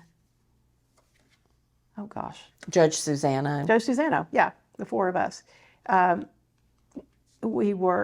hadn't been on the bench very long, and we had a case where a woman fell getting out of a tanning bed. And Judge Franks never heard of a tanning. I think he thought it was a bed you sleep in, right? And he was really just giving this lawyer, asking all these questions. A tanning bed? What kind of bed? How did you fall? And I passed him a note, and I just said, I'll explain tanning bed to you later. let's move on, or something like that. So then I got a little note back from him, and he said, this is why we needed you on the Court of Appeals. I thought, okay, the tanning bed expert, but he was really good to me. But I did have some influence there, at least in that one case, to clarify some facts. I know now you have judges from other districts that sit on various Court of Appeals cases. How was that handled back when you went on the bench in 2004? We only sat in our section. So I was the first woman appointed in the Eastern section in its 79-year history. There's only there were two other women, a woman on the middle section, one on the Western section at that time. But we never mixed up the sections. You always sat with 3 judges from my East Tennessee section. I never sat, I don't think I ever sat with judges from other parts of the state. Now there were a lot of more cases in Middle Tennessee than East Tennessee, so we would occasionally travel to Nashville to hear cases, but we always traveled as a section. And that changed a few years ago, where they mix up the cases now. And it was a good change. How were you received by all of the Court of Appeals judges statewide when you were appointed? Oh, very well received. Everybody was very nice, very welcoming, very helpful. Was there someone that sort of stuck out to you? Judge Patsy Cottrell on the middle section reached out to me. I know she called like the day I was appointed, and I remember my secretary saying, "There's a Judge Cottrell on the phone." I went, "Who's that?" And she said, "Well, she's judge on the Court of Appeals." And I'm like, I'd never heard of her. I mean, I didn't even know anybody outside the Eastern section. But we became really close friends, and we're still close friends. And she's really looked after me and been a great help to me all along. At some point, you decided that you would think about the Supreme Court. Tell us about how that came about. Well, I'd been on the Court of Appeals 4 years, and I was very happy being on the court. But there were Justice Mickey Barker from Chattanooga decided to retire, and it just felt like the logical thing to do to apply for his position. I thought I would enjoy being on the Supreme Court. At that time, that was in 2008, and I had just been, I got appointed in 2004. I ran for that unexpired term. Judge Goddard in August. I got appointed in June, ran in August. Then I got elected on a regular term in 2008. 2004. 2008 I ran and was just been elected to a full 8-year term on the Court of Appeals. So this vacancy came up right after or during that election. So all these judges had just been elected for full terms, so there weren't many judges interested in taking a chance on going to the Supreme Court, because there was some talk about retention challenge even then. So when I applied, there were only 4 other applicants, and I was the only judge who applied to the Supreme Court. And I would have been happy if I hadn't been appointed. I was so happy on the Court of Appeals, but I thought it was an opportunity I shouldn't let pass. So I applied, and Governor Bredesen appointed me. Did you have to go through the selection process? I went through the selection commission. We had interviews in Nashville. The interviews for the Court of Appeals were here in Knoxville. And it was the interviews for the Court of Appeals were the day of my daughter's high school graduation. And I went from her graduation straight to a public interview, which was, as I said, I'd never had anything like that before. It was a very stressful time. But when I was Supreme Court, we had the interviews in Nashville. Bruce Shine and Kingsport lawyer Bruce Shine and Judge John McClarty from Chattanooga were the 3 that came out of commission. After I came out of commission, lawyer Don Kopic here in Knoxville brought me a bottle of champagne. I said, well, I'm going to wait and open this when I get appointed by the governor. So governor called. I was at the office. He called and appointed me, and I was supposed to keep it quiet till they got the press release out, but I got the champagne. I kept it at the office. I got my champagne out of the refrigerator at the office and called the judges in the building and said, I need y'all to come down to my office. And they walked in and I had the champagne going and everything. So that's how I told the judges I had been appointed. When I went in to interview with Governor Bredesen, who was, very good governor, very nice, but not somebody who makes jokes, right? He sat down and he looked at me and he said, so what is it? You don't like the first job I gave you? And I said, oh, I love the first job you gave me, but I think I might like this job a little bit better.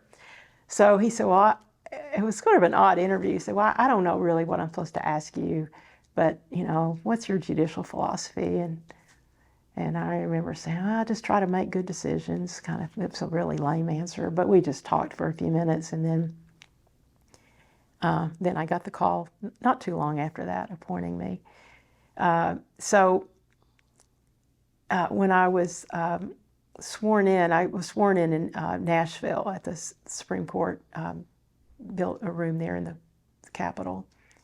And it was really a cool swearing in. My daughters were out of the country on vacation at the time. My mother and my sister went with me. But when I ran for General Sessions Court, the Supreme Court in 1990 was campaigning across the state, and Judge Martha Craig Daltrey was campaigning to be on the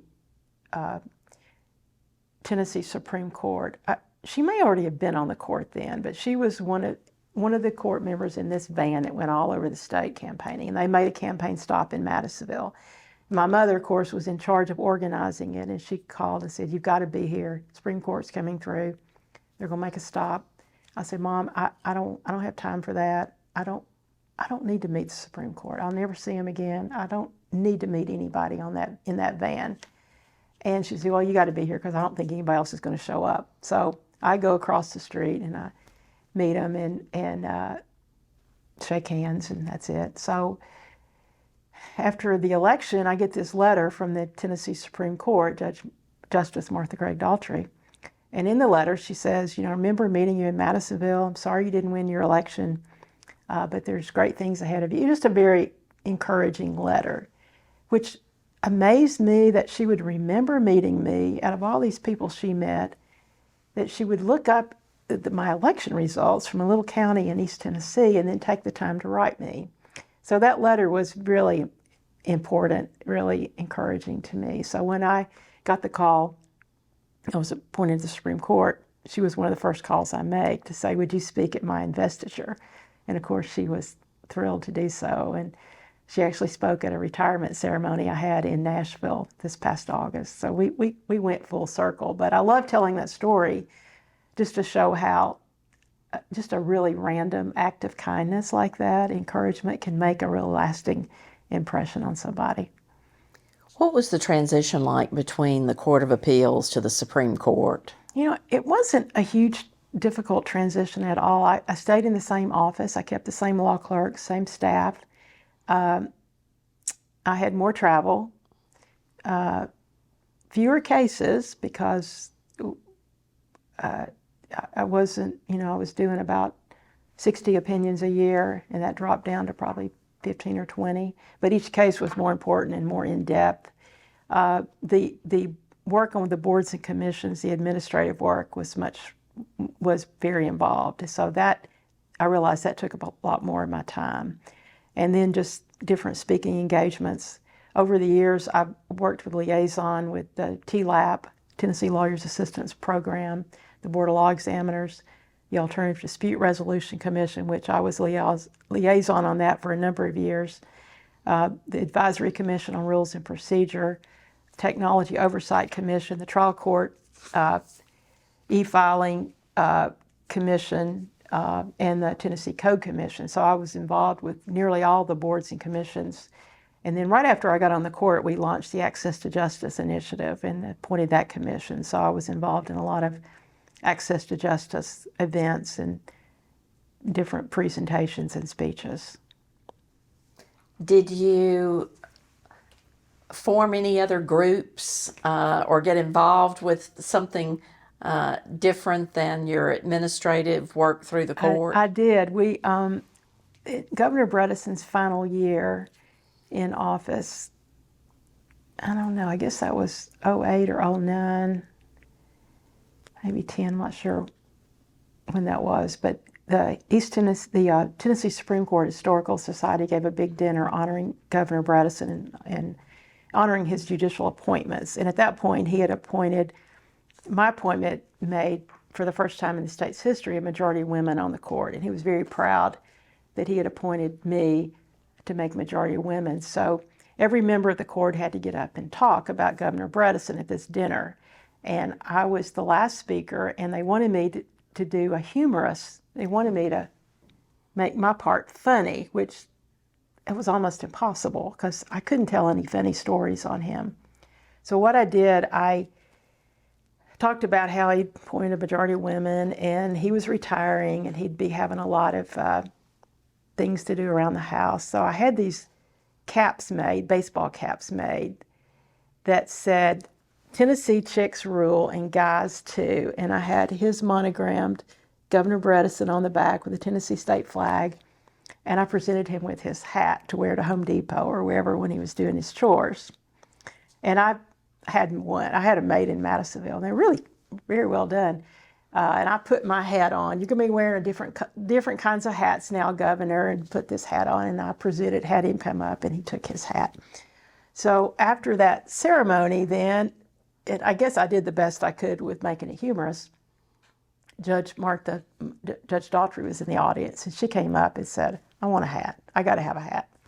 I said, okay. So I had some more hats made. So then I got the idea that we would have a Tennessee Chicks dinner. And Tennessee Chicks, a group of us had been having dinner a couple of times a year. Judge Cottrell, Margaret Bim, who was kind of the kingmaker of all the judges in Nashville and really Tennessee. She was on the selection commission when I was appointed to the Court of Appeals and became a very good friend. There were about 4 or 5 of us who were getting together. So we got the idea to have the Tennessee Chicks. We called ourselves the Tennessee Chicks.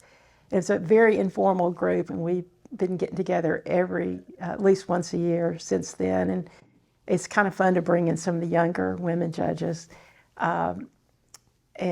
So we have our baseball caps, our Tennessee Chicks rule, and guys too, that we wear. And we usually rent out a room in a restaurant in Nashville once a year and get together and just have a really good time. But we have some good camaraderie there, and that's been a fun thing we've done. When you joined the Supreme Court, the Tennessee Supreme Court, who else were members? Justice Janice Holder, Justice Connie Clark, Justice Gary Wade, and Justice Bill Koch. Those were Justice Holder had been on there for quite a while, and then Justice Clark was appointed the next year. Bredesen appointed Gary Wade, and then Bill Koch, and then me. So 4 had been appointed by Bredesen, and Janice had been appointed by Sundquist, I think. So it's a fairly new court.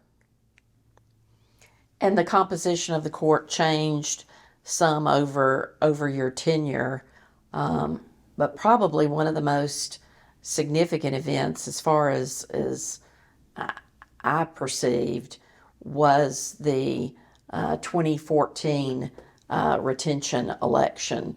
And for those in the audience, you might just tell what the issues were that came up and led to that.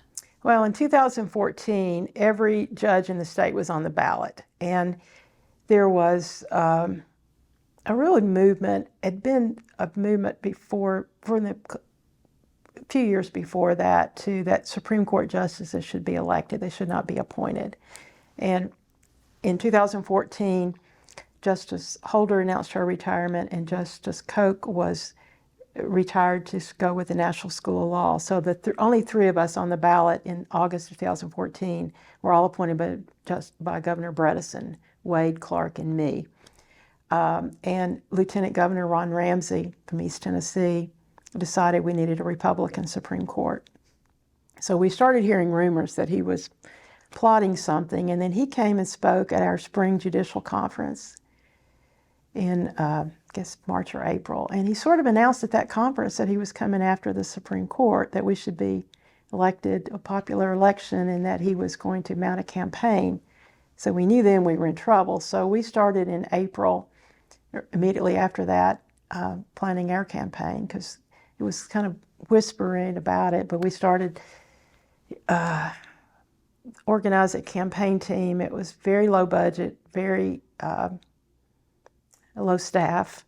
But we started, I know in May, going to the Strawberry Festival in West Tennessee and walk the Mule Day in Columbia. That's in May. Walk that parade route. Started hitting all the festivals around.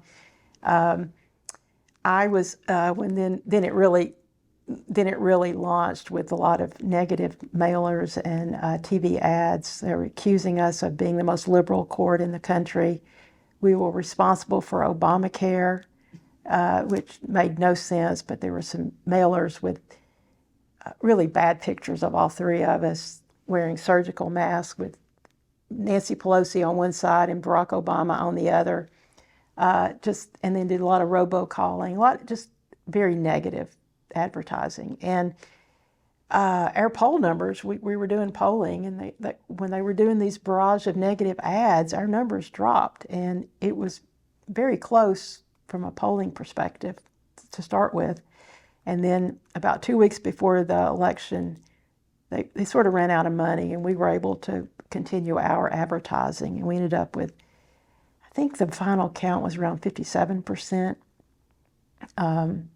We were all close in numbers, around 57%, whereas before it had been around 75%. So if we had lost that election, the Supreme Court would not have been able to operate it'd been out of commission for probably 6 months, easy. It would have just wrecked our system. So whereas I was really worried about the collapse of the Supreme Court, I felt a lot of pressure to win the election for that reason.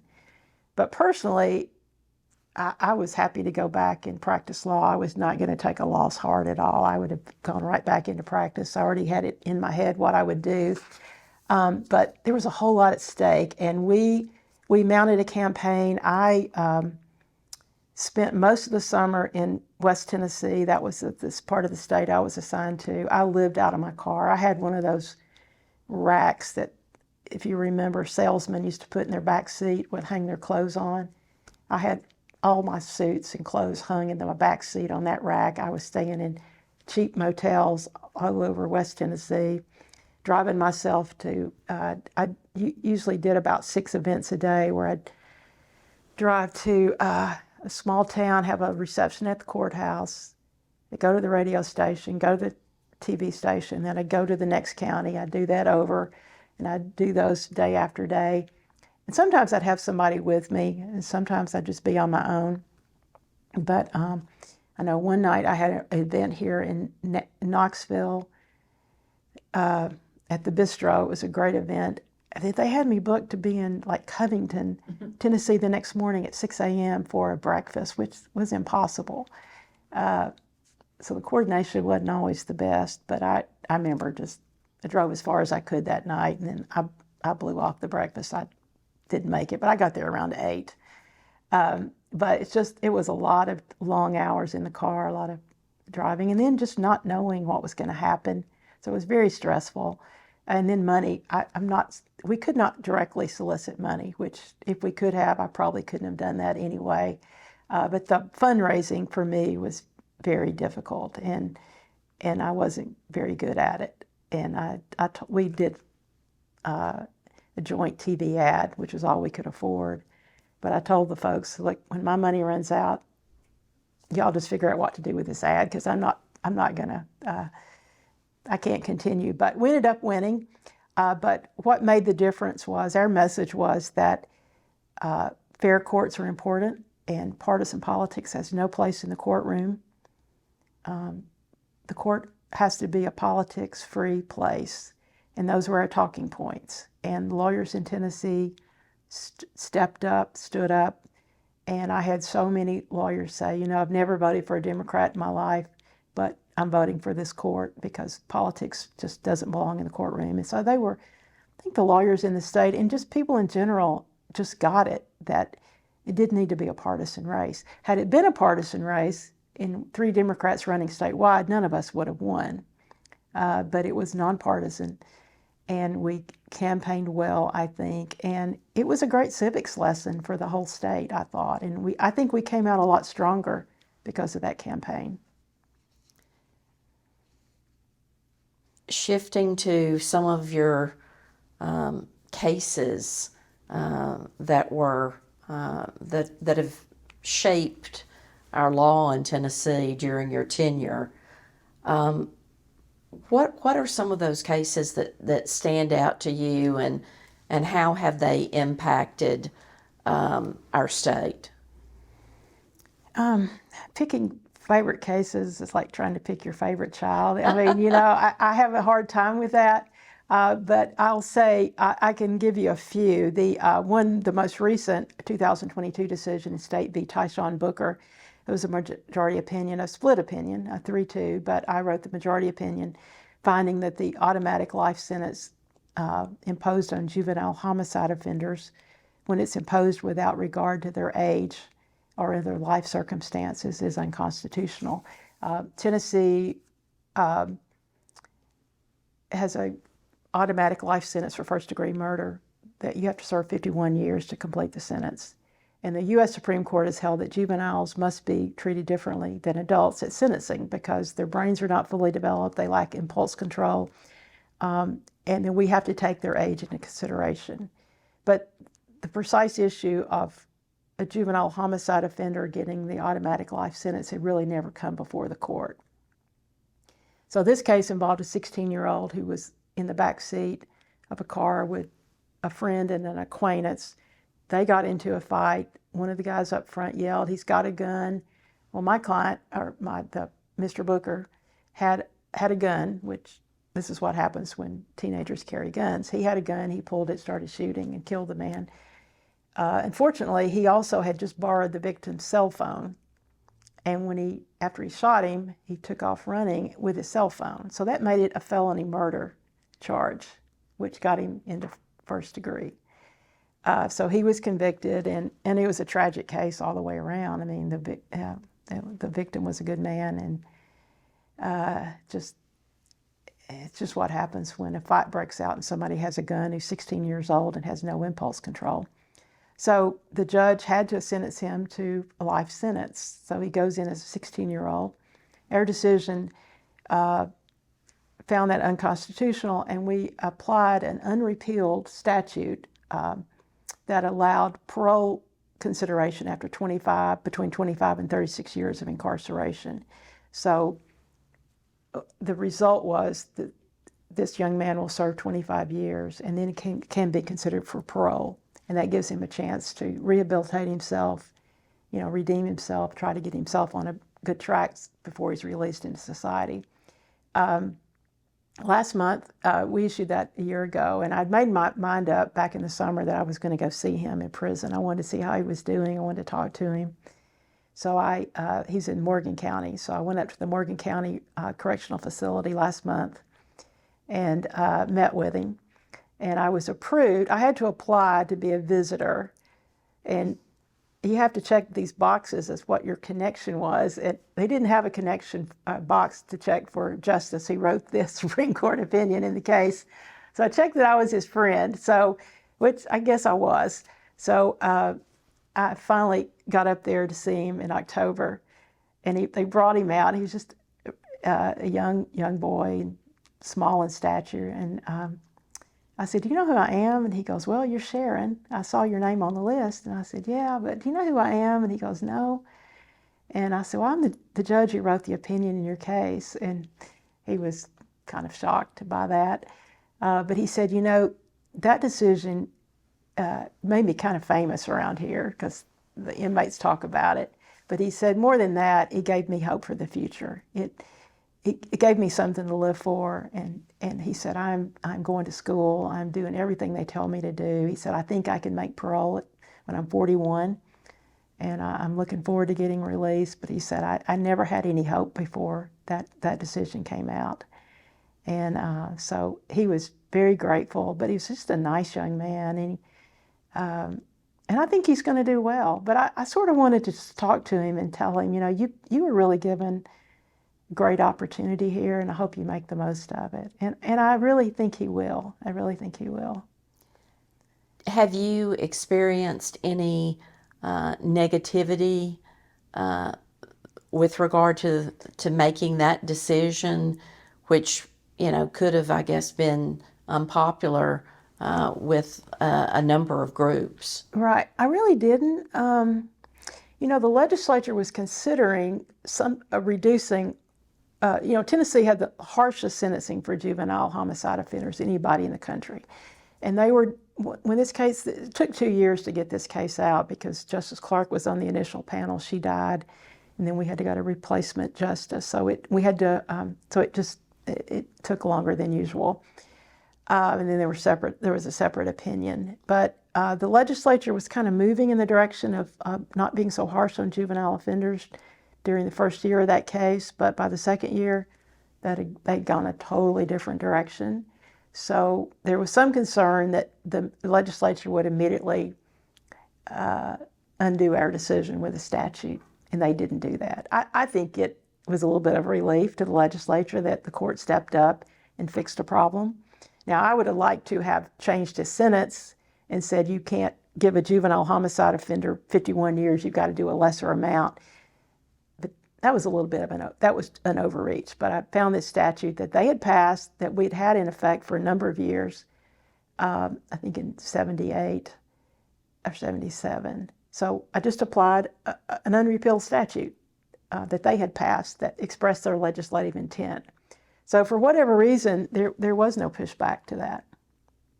And it's going to affect, I think there's close to 200 juvenile homicide offenders incarcerated now. There's one young man from Knoxville who's approaching he's not a young man anymore, but he's approaching his 25th year in prison and will hopefully take advantage of this at some point soon. I think we're going to take a short break here. Okay.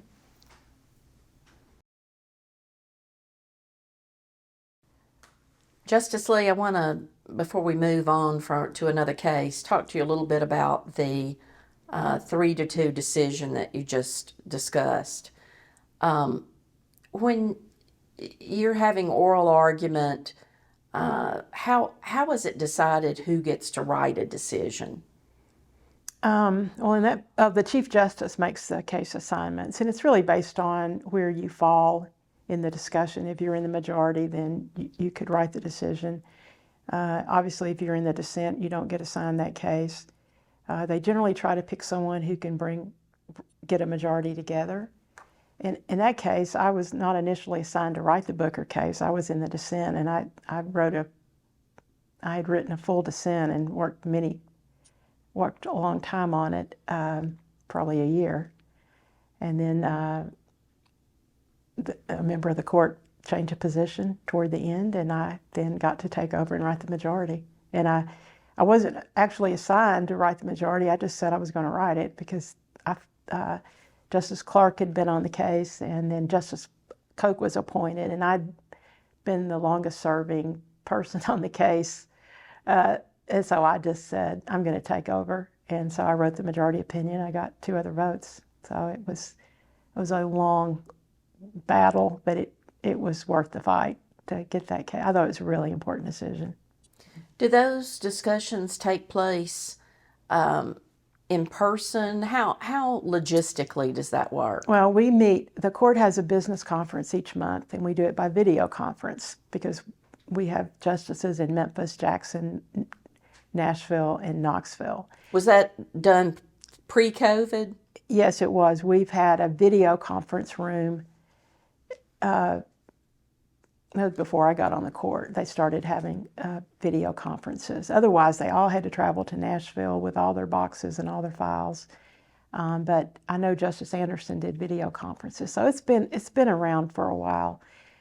We do them by Zoom, or they do them by Zoom now. So I could actually, the last year I did them in my office with the computer.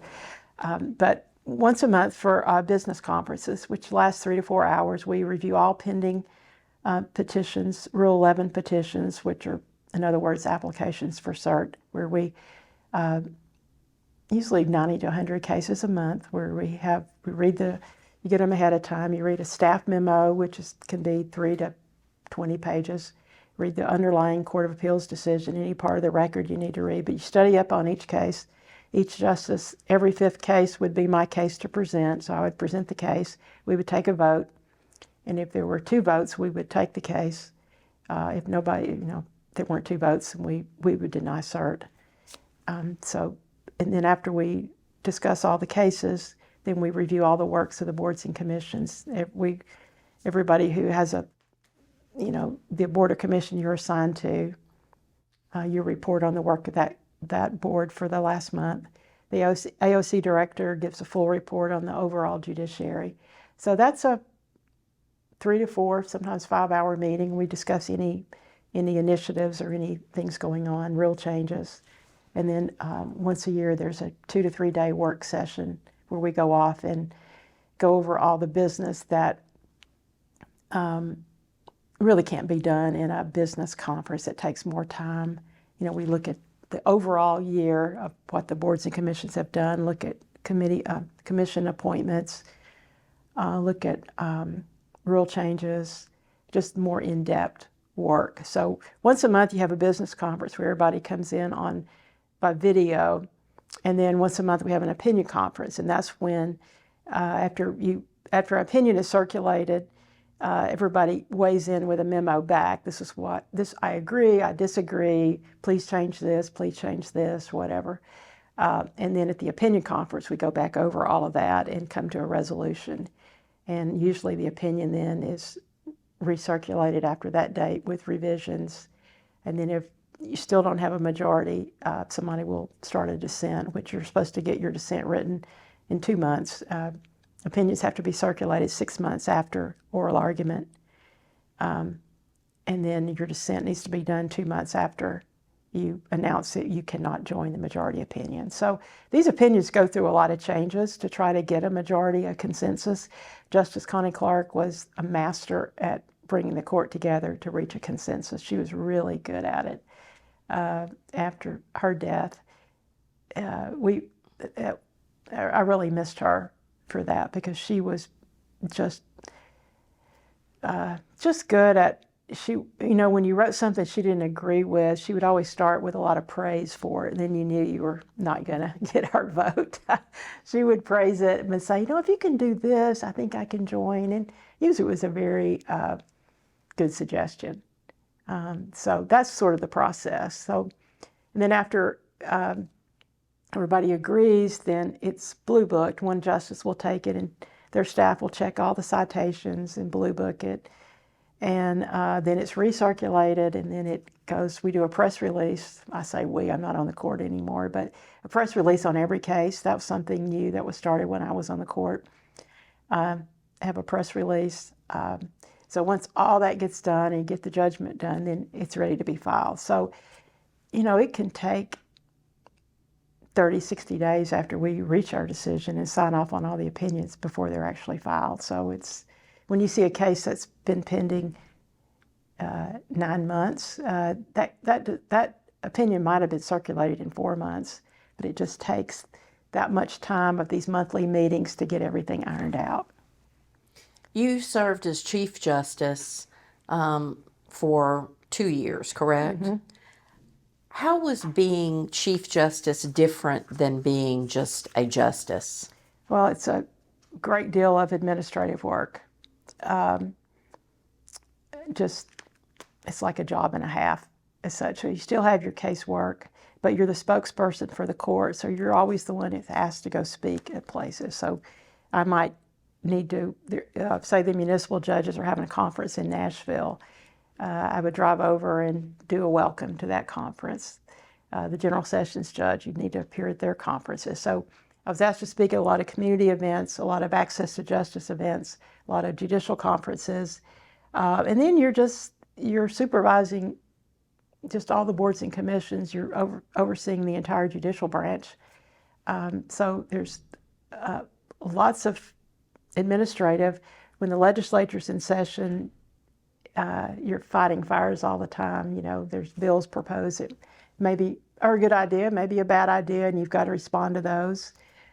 So you've just got to stay on top of a lot of details.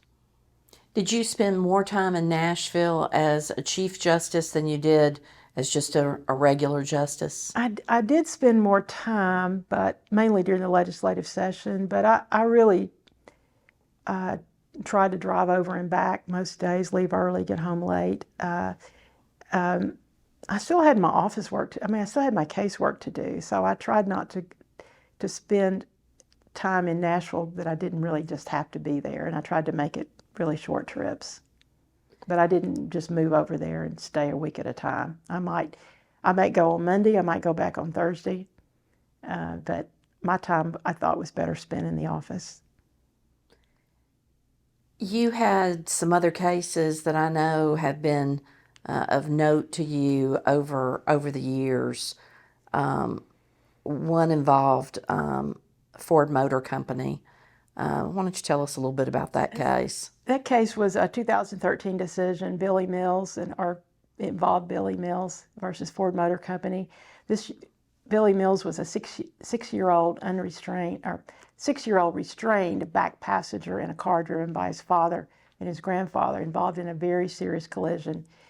It was a lap belt, and the force of the impact caused him to sort of jackknife over the seatbelt, and the seatbelt went through his body basically, and it was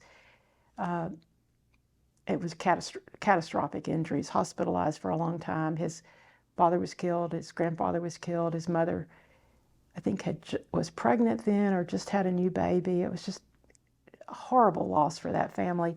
So they sued Ford Motor Company. A jury returned a verdict of $43.8 million, which was an incredibly large verdict against Ford and two non-parties. The part that applied to Ford was only $6,570,000. That wouldn't be possible today because with the caps. The Court of Appeals remitted that verdict to $1,935,000, a huge remititure. And I wrote the majority opinion basically reinstating that jury verdict. And I got a unanimous vote on that, unanimous court, which was, I actually wrote it two ways. I wrote it full verdict, and I said option B is a remititure. And when you read the remititure, which I think the court was leaning to do, it just didn't hold water. And I think that's how I was able to get the opinion for the full verdict. And really was the right decision. That young man got the justice that he deserved. And I thought that was an important case. I don't know that it's important in the long-term legal world, but it was important for that family. I wrote a number of healthcare liability cases when the legislature adopted the law requiring pre-suit notice in healthcare liability cases. Everything that could go wrong went wrong in those pre-suit notices, and there were a slew of cases. And I wrote most of those early cases regarding pre-suit notice and how it should be given, thinking each time I wrote one of those that it would clarify the law and those cases would stop coming, but they never did. Lawyers found different ways to not comply with that statute, which was incredibly harsh, and it was just a trap for plaintiffs' lawyers. But it was the law and it had to be enforced. More recently, I wrote a majority opinion, Effler versus Pharmaceutical, which was a unanimous opinion which allowed a claim under the Tennessee Drug Dealer Act against these drug manufacturers such as Pharmaceutical, that had flooded the market with opioids and caused just tremendous damage in our state. And that really opened the door to some large settlements and verdicts against pharmaceutical companies for the harm that they caused with opioid overprescription. I wrote the majority opinion, unanimous opinion in State v. Davison, which was a death penalty case here in Knox County involving the murders of Knoxville couple, Shannon Christian and Chris Newsom. Horrible case, very sad, just a difficult case. I had to read the entire record, look at all the exhibits, really got into that case. And it's one of those cases that never leaves your mind. He was very deserving of the death penalty. And I did another death penalty case, State v. Henrietta, involving a woman out of Cleveland who was raped, murdered, robbed, left for dead in a floor of a little convenience store down in Cleveland. Really sad case and very deserving of the death penalty. On the other hand, I've dissented in some death penalty cases where I did not think the punishment was fair. Two of those cases, one was State v. Pruitt, where a young man in Memphis tried to take an elderly man's car outside of a market. And they got into a tussle. He knocked the man down, and he died of a brain bleed later. And that, because he had had some prior violent offenses, he was eligible for the death penalty. In my view, that was not a death penalty case. That's not the worst of the worst. That was not the Lamarcus Davidson type case where there was torture and rape. So I dissented in that case, along with Justice Koch, that it was just not a comparative punishment. And I did the same in State v. Miller later. I also dissented in a denial of stay in State v. Irick because he had a pending state case where they were challenging the constitutionality of the lethal injection method, which had never been reviewed by the appellate court, and I felt like they were rushing that execution. So I dissented from the denial of the stay. And the cool thing about that case, it went to the U.S. Supreme Court, and Justice Sotomayor also dissented from the stay of execution, and she mentioned my dissent 4 times in her dissenting opinion, Lee J., with the cite to my case 4 different times. So I was pretty excited. I mean, that's the good news. The bad news, Mr. Irick was executed. So neither one of us had any real effect on the end result, but I thought that was important. One of my first dissents on the court was in 2011 with a case which I loved. An elderly man in Morristown goes to an anti-immigration rally, and there's a lot of police. Everybody was on edge. He goes into the rally with his folding chair and an American flag. Well, they wouldn't let him take his flag in because it was on a pole, and that could be a weapon. So they say, you can't bring your flag in. Well, he gets mouthy, he gets loud, belligerent. He says, can I bring a Mexican flag? I want the American flag. So they get into it, and they have him arrested for disorderly conduct. And in my view, he was rude, he was belligerent, but he had a First Amendment right to be that way because he wasn't violent or threatening. And that was a dissent. He was convicted. And I think I felt strongly about that because I had defended a man. There was a man in Madisonville when I was practicing who was riding his horse in I think it was a Christmas parade. And some officer said something to him in the parade, and he flipped him a bird. Well, he tried to arrest him for disorderly conduct for flipping him off. And my client rode his horse home 5 or 10 miles away, jumping over fences, running around people's houses, got home and hid. Of course, they knew him and they arrested him, and we went into Sessions Court, and my big defense was he was just simply exercising his First Amendment right, and actually won that case. So I felt I'm a strong supporter of the First Amendment. When you write a dissent, what drives those dissents as far as, is it philosophical? Is it the fact that you want to, maybe make a statement to lawmakers about some sort of deficit in the law? I think both. I think it's, I think when you're on the Supreme Court, you don't go along to get along. You don't just put your views aside. I think you've got to speak up when you disagree. I always try to be in the majority, but there are times when I just had to express my views, and I thought it was important to give that differing viewpoint out there. And it also can be a place marker. You hope a court comes along later, will see what you wrote and be persuaded by it. One of my dissents I loved was in the McClay versus Airport Management Services, where the court held that the issue was whether the cap on non-economic damages was constitutional. Huge decision in Tennessee. and the legislature passed a $750,000 cap on non-economic damages. So we were having jury verdicts that were in excess of that set aside. The jury didn't know that there was a cap. So Justice Clark joined me in a dissent in that case to say that it was an unconstitutional violation of a jury trial, right to a jury trial. And if we'd just gotten one more vote, I don't think we'd be saddled with the caps on non-economic damages. But that was an important case. One case that I enjoyed too was Fisher v. Hargett, that came out of the COVID era, where the issue was whether all qualified voters should have the right to apply to vote by email and vote absentee during the 2020 elections during the pandemic. 45 other states allowed for broad absentee voting. Tennessee did not. Chancellor Ellen Lyle heard that case in the trial court and ruled that they could vote absentee. And she did a marvelous opinion, very well reasoned, very good opinion on that. It came up to us, and during oral argument, midway through oral argument, the assistant attorney general who was arguing the case conceded that people with underlying health conditions that make them more susceptible to contracting COVID, or they have health conditions that make them susceptible, or they're caregivers, they should be able to vote by absentee mail or absentee ballot. And it's not what they said in their briefs at all. It was a concession that came middle of the argument with no warning. And I remember going, what did you say?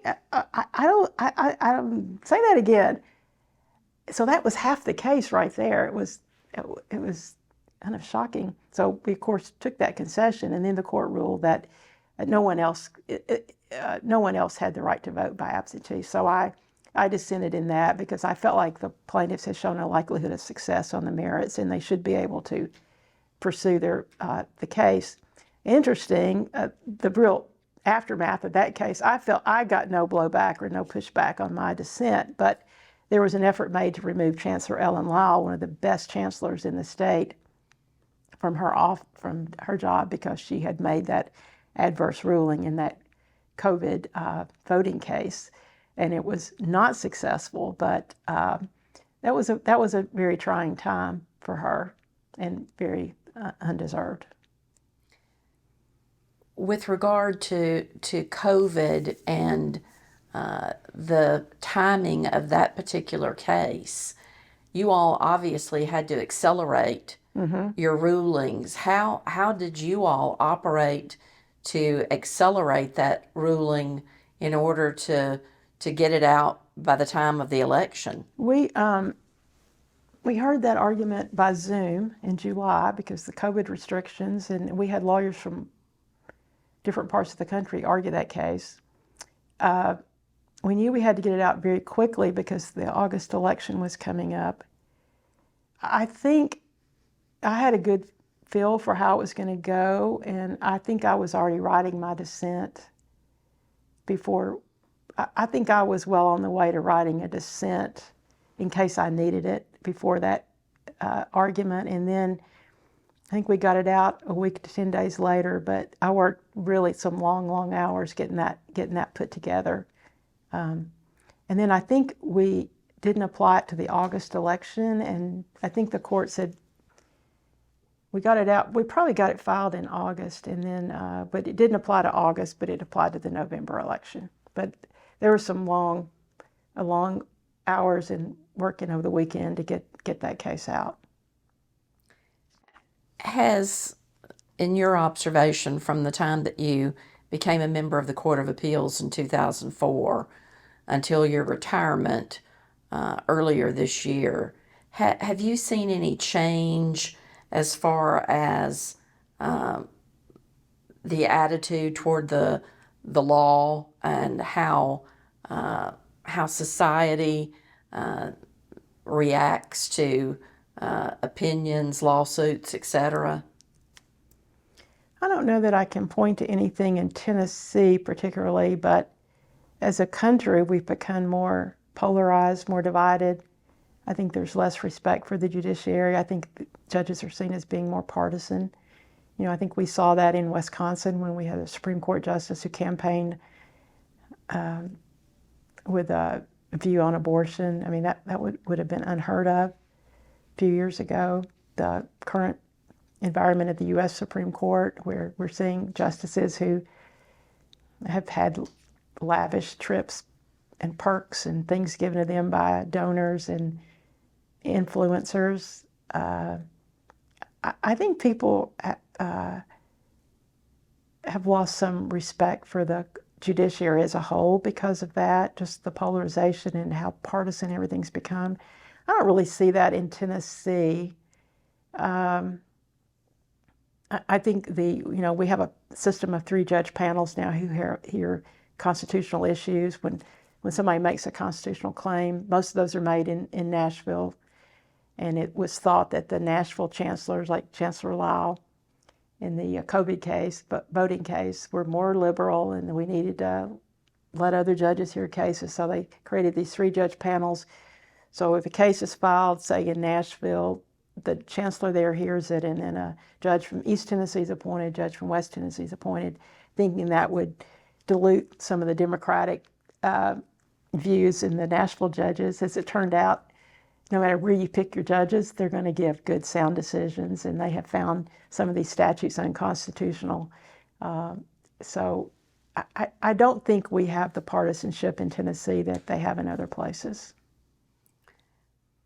As Chief Justice, I know when you took office as the chief, you established a pretty aggressive agenda of things that you wanted to accomplish. Give yourself a report card on those those things. Well, we'd just come off that campaign, so I felt like we were really had a great platform to advocate for some things for the judiciary. So my agenda included forming a business court pilot project in Nashville, because we were seeing Nashville was booming with a lot of industry, commerce. We're going to take a break here for the train. Oh, okay. I hear it now. Train crossing.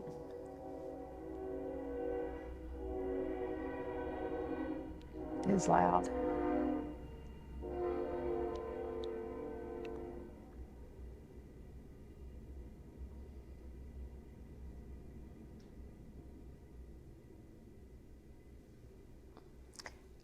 During the summer of 2014, really during this campaign, I had ran across an article about a business court that North Carolina created, and it supposedly helped them land PepsiCo as a business in the state, and it had been very successful in North Carolina. And I was seeing that these large, complex commercial cases were not being decided by the courts because people could take them to arbitration for quicker results.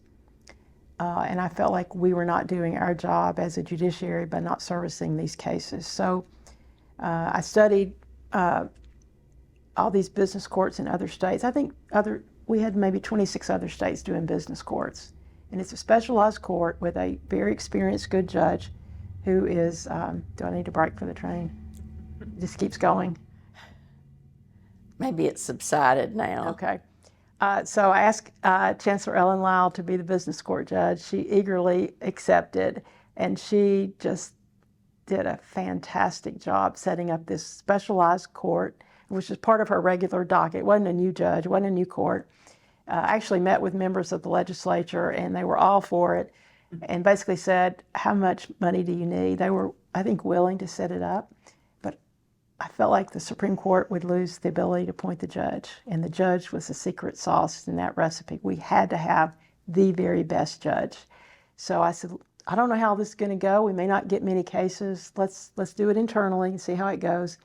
Well, people flocked to Chancellor Lyle, and that business court docket filled up very quickly. She, got those cases heard quickly, streamlined them, and it was a phenomenal success. I don't take any credit for it. She gets full credit for the business court. I pushed for appellate e-filing in the appellate courts. We had to get e-filing.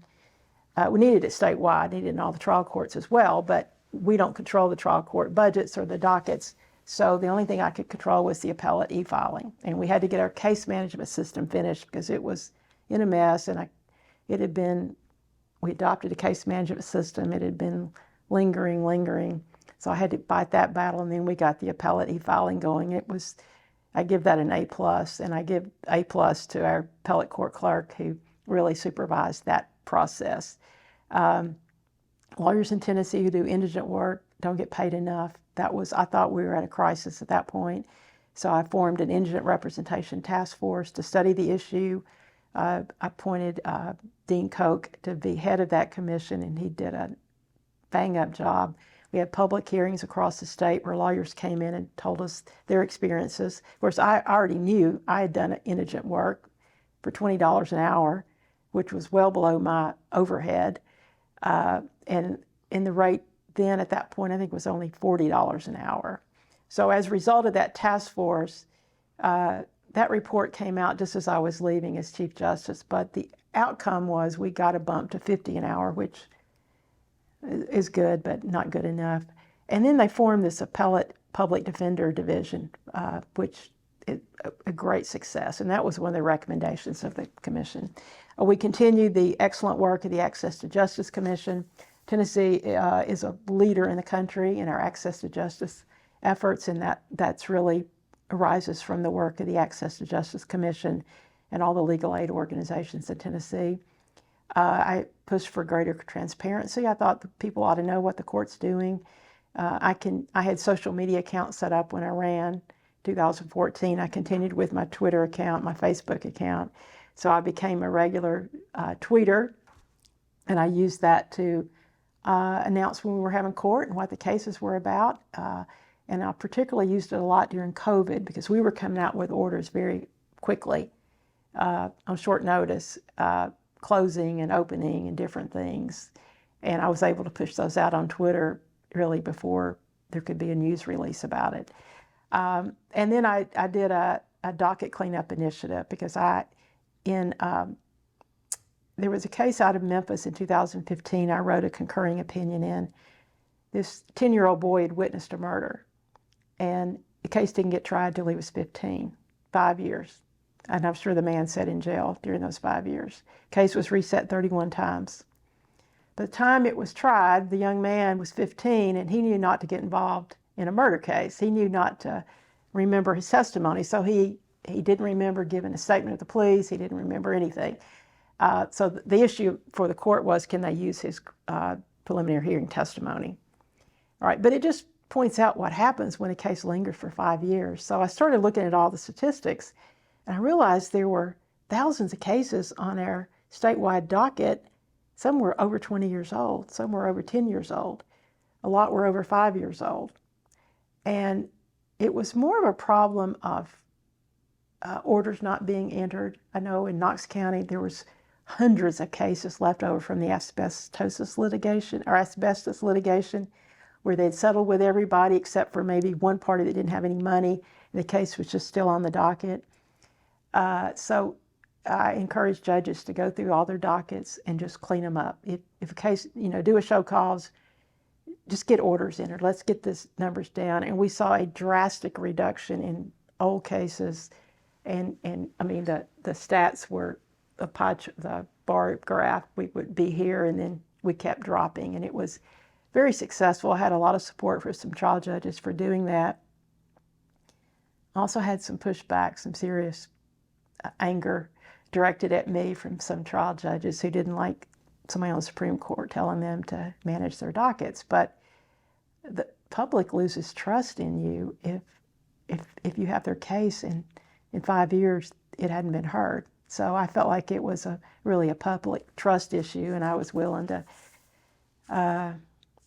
take a few bullets for doing what I thought really needed to be done in the judiciary. Did you feel like you had any failures that you were disappointed that you weren't able to accomplish in your role as Chief Justice? I did. I really feel like our bail system in Tennessee needed to be reformed.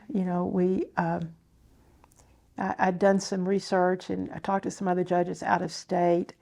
An evidence-based pretrial release is where, it's where you, if you've got a good job and you got family, and, why make you post money that you don't have to get out, pay a bondsman money you don't have to get out of jail when you're going to make all your court dates. In other words, look at each individual defendant to see what the bail should be rather than setting a set amount.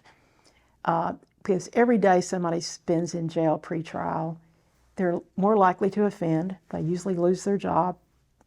Their family usually gets in dire straits. So locking somebody up pretrial is not a good thing, but there's some people who need to be held pretrial, obviously. But there were some records I looked at which showed 45 to 50% of inmates in county jails were pretrial detainees. And I know from a lot of people I represented in Monroe County, they all had to post bail, which meant their grandmothers or their mamas had to come in with money they didn't have, pay a bondsman to get the guy out. They always went back for the court dates. They didn't even know how to leave the county. They weren't going anywhere. So I felt like our bail system in Tennessee really needed to be reformed. And I ran out of time before I could start on that. And that was a big lift. That would have taken a task force and recommendations and a lot of study. But I felt like we could have made some progress there. Do you have any advice for lawyers and judges as far as your observations from the bench? Well, be prepared, know your case, do your homework, be candid with the court. If you've got, don't present an argument that's obviously frivolous. I think you lose credibility when you do that.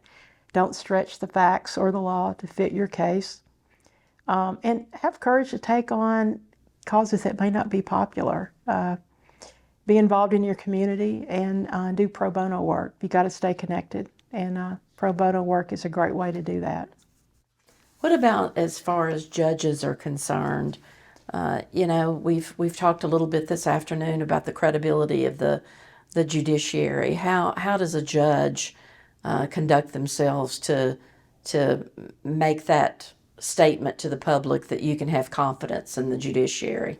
Well, I think you're held to a higher standard. Maybe you shouldn't be, but I think you should be. Judges are held to a higher standard. You lose some of your First Amendment rights to express your political views or to take stands on issues.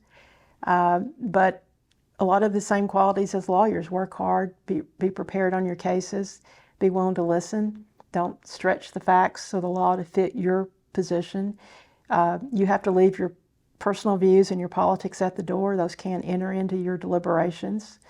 You got to do what you think's right or what the law requires without really regard to the effect it may have on you at the ballot box. I think you always have to remember that the judiciary is a separate, independent branch of government. We're not subservient to the governor or the executive branch or the legislature. And the legislature controls the judiciary's budget, obviously, but we don't need to pander to the legislature. We have to do our job, and we're very important check and balance on the power of the executive branch and the legislative branch. So I think the independence of the judiciary is very important, and the judges have to uphold that. They have to work with the other branches, but you've got to remember your place in the system of checks and balances. One of the things that always impressed me about you is the fact that despite the fact that you were in this position on the Supreme Court, you continued to do work in the community and to stay engaged rather than, sort of set yourself off on an island. What are some of those organizations that you have most enjoyed serving on? Well, I think it's important for judges to stay involved in the community and not get, especially appellate judges, and not get in the bubble because you gain so much information, get so many ideas. I was on the board of the East Tennessee Historical Society for a number of years, and I think that came out of my interest in history and the talks I gave on POWs. I've been active with the YWCA Knoxville, I think it's called Knoxville and Southern Appalachia now, on the board because they help women and children homeless and do a lot of work within the inner city. I'm now on the YWCA Foundation Board, raising money to rebuild the downtown location. I was on the board of the Boys and Girls Club in Monroe County. I was on the board of the Sequoia Birthplace Museum in Von Orr because I lived in the area and it was an important group there. I served as honorary chair of the Volunteer Ministry Center annual fundraiser one year, and I loved the work of the Volunteer Ministry Center. So I think most of my interests, except for the History Center, have involved women and children who need help. You have made the decision to retire. You're newly retired, so you really haven't settled into a retirement routine. What do you hope to accomplish during retirement? I don't know yet. I think a lot of lawyers and judges don't want to retire because it's their identity. Being a lawyer, being a judge becomes their identity, and they don't know what to do with themselves after that. I don't think, I've not had a problem with that. It's really nice to step back. I feel like I didn't lose my identity when I became a judge. But I am finishing up some work, so I don't really know the full impact of what it's going to be retired. I'm giving myself about 6 months to just decompress and think and decide what I want to do with the next chapter. I'm reading a great book called From Strength to Strength, which talks about people who strive and work hard in their careers, and then when it's time to step back, they're a little bit lost. They don't know what to do, but this book, I think, helps to say you can have a second. You can go from a great strength to another great strength in the second stage of your life. So I'm reading that book. I'm getting some ideas, but I've been very careful not to jump into anything quickly. I really want, whatever I do, I don't know what it's going to be. Whatever I'll do will be something I really want to do, and that I feel like I can really make a difference and help people. I don't know what that's going to look like. One thing we haven't talked about today, and I always love this about you, and it's something that I think it may be a secret to a number of people, and it is the fact that you were a horsewoman. I was. And you actually rode your walking horse at Neyland Stadium. Tell us about that. Well, that's come in really handy for me because whenever you're within a new group and you've got to tell something interesting about yourself, I never had really anything to say except what I do pull that out of the hat. My dad had a good friend in Madisonville who trained Tennessee walking horses, so I started hanging around the barn, and my dad bought me a walking horse. I was in early high school, I guess, and I showed that walking horse all over Tennessee and Georgia. And for probably 10 years, I was still showing horses when I was in college. But in 1970, I was 71, fall of 71, I was a freshman at Vanderbilt, and somehow they lined it up for me to ride the walking horse around Neyland Stadium before the kickoff of the game. They brought in a horse every week, and it was usually a world champion or somebody really connected, and I don't know, somehow I got to do it one week. And UT played Army. General Westmoreland was there. This was during the Vietnam War. And I just remember I was riding. It was really scary to ride around Neyland because I didn't know what the horse was going to do with the crowd noise and all. They introduced General Westmoreland, and people started booing him. Oh, gosh. And I thought, were they booing me? I mean, I'm just riding this horse. Then I realized what it was, but that was one big takeaway from that. But yeah, I got to ride my horse. It probably lasted, it was probably a 2-minute ride, but it was really exciting, and it's a great story to tell later. But I learned a lot about competition. It was a great lesson for law practice, because sometimes you'd have a great show and you should win, and you didn't win, and you just had to let it roll off and do it again next week. Sometimes you win and you're thinking, I don't really think I deserve that win, but okay, I'll take it. So it taught me a lot about competition and just how to roll with it. Is there anything else today that we haven't talked about that you want to? I think you've covered everything. Well, I know we talked a little bit about, summing this up in a final question, but of all the things we've talked about today and that have occurred in your life, what accomplishment are you the most proud of?